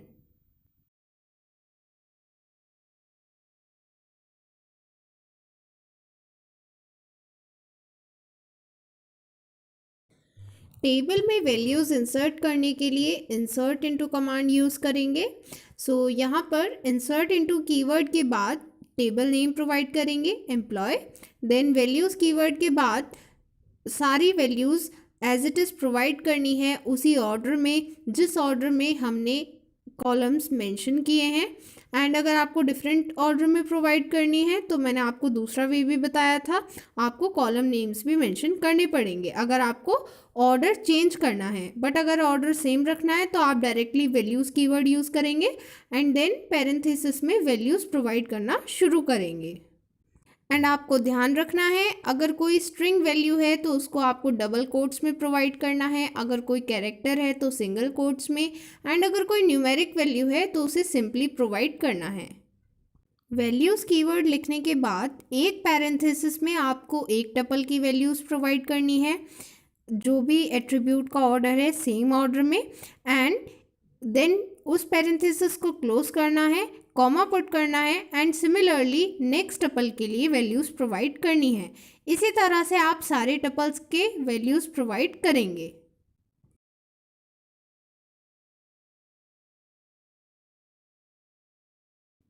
Then next question is delete the employee having employee ID 1217।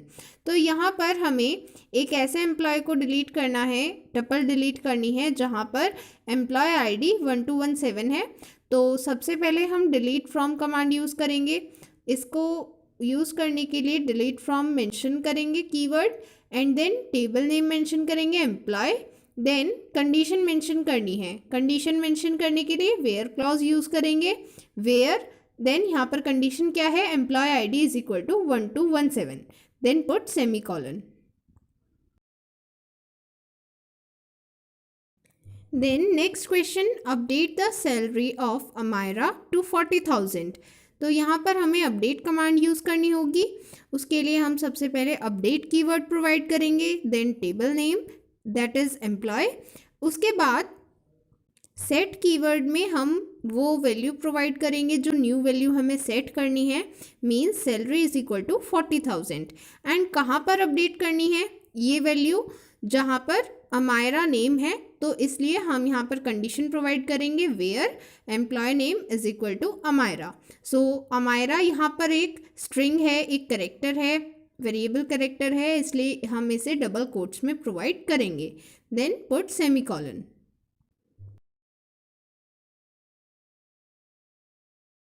Then next question में हमसे बोला गया है हमें एम्प्लॉय टेबल को ऑल्टर करना है सो दैट वहाँ पर एज कॉलम में नल वैल्यूज़ अलाउड ना हो।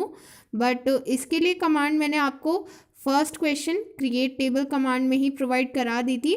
वहाँ पर हमने एज कॉलम के लिए नॉट नल कॉन्स्टेंट डिफाइन कर दिया था। सो यहाँ पर क्योंकि क्वेश्चन गिवन है तो हमें आंसर देना पड़ेगा। सबसे पहले आप ऑल्टर टेबल कीवर्ड मेंशन करेंगे, then table name means employee mention करेंगे, देन ऑल्टर कीवर्ड मेंशन करने के बाद उस कॉलम का नेम मेंशन करेंगे जिसे ऑल्टर करना है, that is age column. Then आपको सेट कीवर्ड यूज़ करना है एंड जो कांस्टेंट सेट करना है, यहाँ पर कौन सा कांस्टेंट सेट करने वाले हैं, not null, then put semicolon. Then next questions में हमें स्पेसिफिक क्राइटेरिया गिवन है जिसके बेसिस पर हमें डेटा डिस्प्ले करना है। तो हम सभी कमांड्स में, सभी क्वेरीज में सेलेक्ट क्लॉज यूज़ करने वाले हैं। सबसे पहले हमें एक ऐसी क्वेरी लिखनी है जिसमें नेम्स एंड सैलरीज डिस्प्ले करने हैं जहां पर एम्प्लॉयज़ की सैलरी ग्रेटर देन 20,000 है। यहाँ पर हम सेलेक्ट क्लॉज के साथ मेंशन करेंगे एम्प्लॉय नेम कॉमा सैलरी, क्योंकि हमें ये दोनों एट्रीब्यूट्स डिस्प्ले करने हैं। देन सैलरी ग्रेटर देन 20,000, ये हमारी कंडीशन है, तो ये हम वेयर क्लॉज में मेंशन करेंगे salary greater than 20,000, then put semicolon. Then next question में हमें ऐसे एम्प्लॉयज़ की डिटेल्स देनी है जिन्हें कोई बोनस नहीं मिल रहा है, इसका मतलब कि बोनस की वैल्यू उनके लिए नल है। तो हम यहाँ पर नल के लिए कीवर्ड यूज़ करने वाले हैं। अगर आप रिकॉल कर पा रहे हैं, इज नल हमें यूज़ करना होगा यहाँ पर। हम यूज़ करेंगे सबसे पहले सेलेक्ट क्लॉज। हमें यहाँ पर सारी डिटेल्स चाहिए, तो हम सेलेक्ट एस्टेरिस्क यूज़ करेंगे, सारी डिटेल्स मीन्स सारे एट्रीब्यूट्स डिस्प्ले करने के लिए। फ्रॉम के बाद हम टेबल नेम प्रोवाइड करेंगे, देन हमें कंडीशन प्रोवाइड करनी है where bonus is null.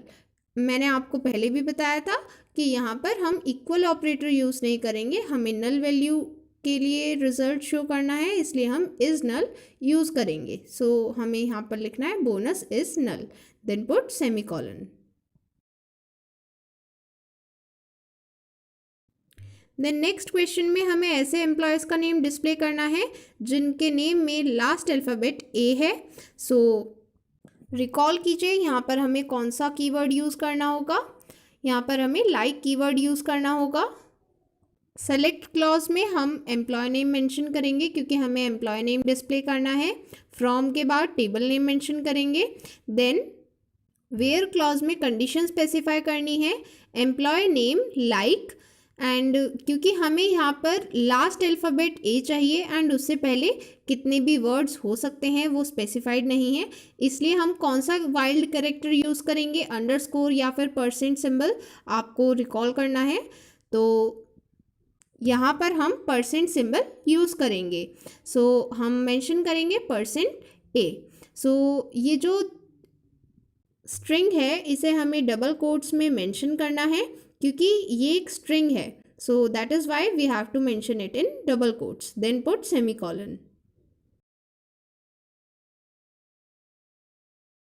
Then next question में हमें ऐसे एम्प्लॉयज़ का name and job title display करना है जिनकी मैनेजर आईडी है 1201। यहाँ पर हम सबसे पहले सेलेक्ट क्लॉज यूज़ करेंगे, उसके बाद हम वो एट्रीब्यूट्स मेंशन करेंगे जो हमें डिस्प्ले करने हैं, name job title.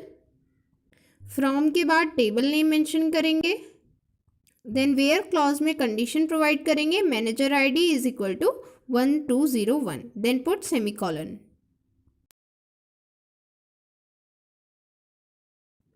Then next question में हमें ऐसे एम्प्लॉयज़ का name and job title display करना है जिनके लिए मैनेजर है अमायरा। यहाँ पर हम लिखेंगे सेलेक्ट क्लॉज में एट्रीब्यूट्स के name, employ name, job title, then from में table name means employ, then where condition में हमें स्पेसिफाई करना है employ name is equal to Amayra, and क्योंकि अमायरा यहाँ पर एक स्ट्रिंग है तो हम इसे डबल कोट्स में प्रोवाइड करेंगे। Then put semicolon.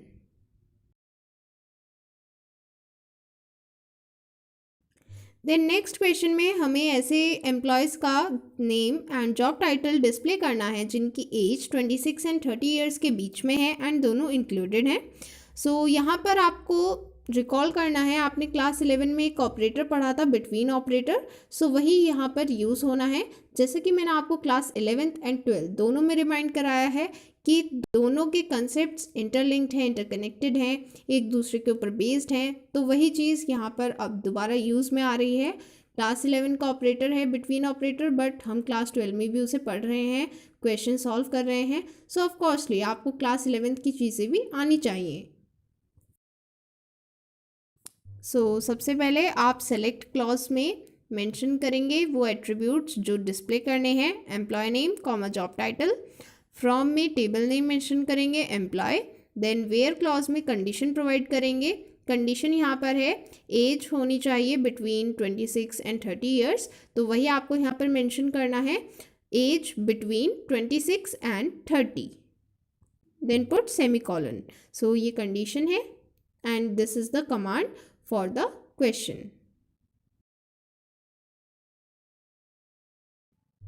स्टूडेंट्स, मैंने इस चैप्टर का वन शॉट वीडियो नहीं बनाया था, 3 पार्ट्स में इस चैप्टर को कवर किया ताकि हर चीज़ आपको अच्छे से समझ में आ पाए। एंड मैंने क्वेश्चन 1 डिटेल में डिस्कस भी किया ताकि आपको ये ना लगे कि एक्सरसाइज नहीं हुई है। तो यहाँ पर जो क्वेश्चन 2 है वो मैं आपको होमवर्क के लिए दे रही हूँ, आपको ये करना है। एंड अगर इसमें कोई भी प्रॉब्लम आती है तो आप foc.msg@gmail.com पर अपने होमवर्क का फोटोग्राफ शेयर करेंगे एंड अपनी प्रॉब्लम साथ में मेंशन करेंगे। ओके, सो आपको वहाँ पर आंसर मिल जाएगा जो भी आपकी क्वेरी होगी। एंड आपको ये होमवर्क में करना है। आपको पूरा चैप्टर इतने अच्छे से एक्सप्लेन किया गया है तो इसके बाद मैं एक्सपेक्ट कर सकती हूँ कि आप अपना होमवर्क भी अच्छे से करेंगे। So students, that was all for today. आज की वीडियो में हमने चैप्टर 1 को वन शॉट वीडियो की फॉर्म में कवर किया है। इससे पहले आपको जावा के लिए one shot video already provide हो चुकी है, चैनल पर अवेलेबल है, आप चेक कर सकते हैं। इसके बाद आपके लिए important question answers and important topics की वीडियोज भी आएंगी chapter wise. So stay tuned, will meet you soon in the next video. If you want to purchase all in one book or sample paper book for class 12 IT code 802, you can check the links given in the description. Bye everyone.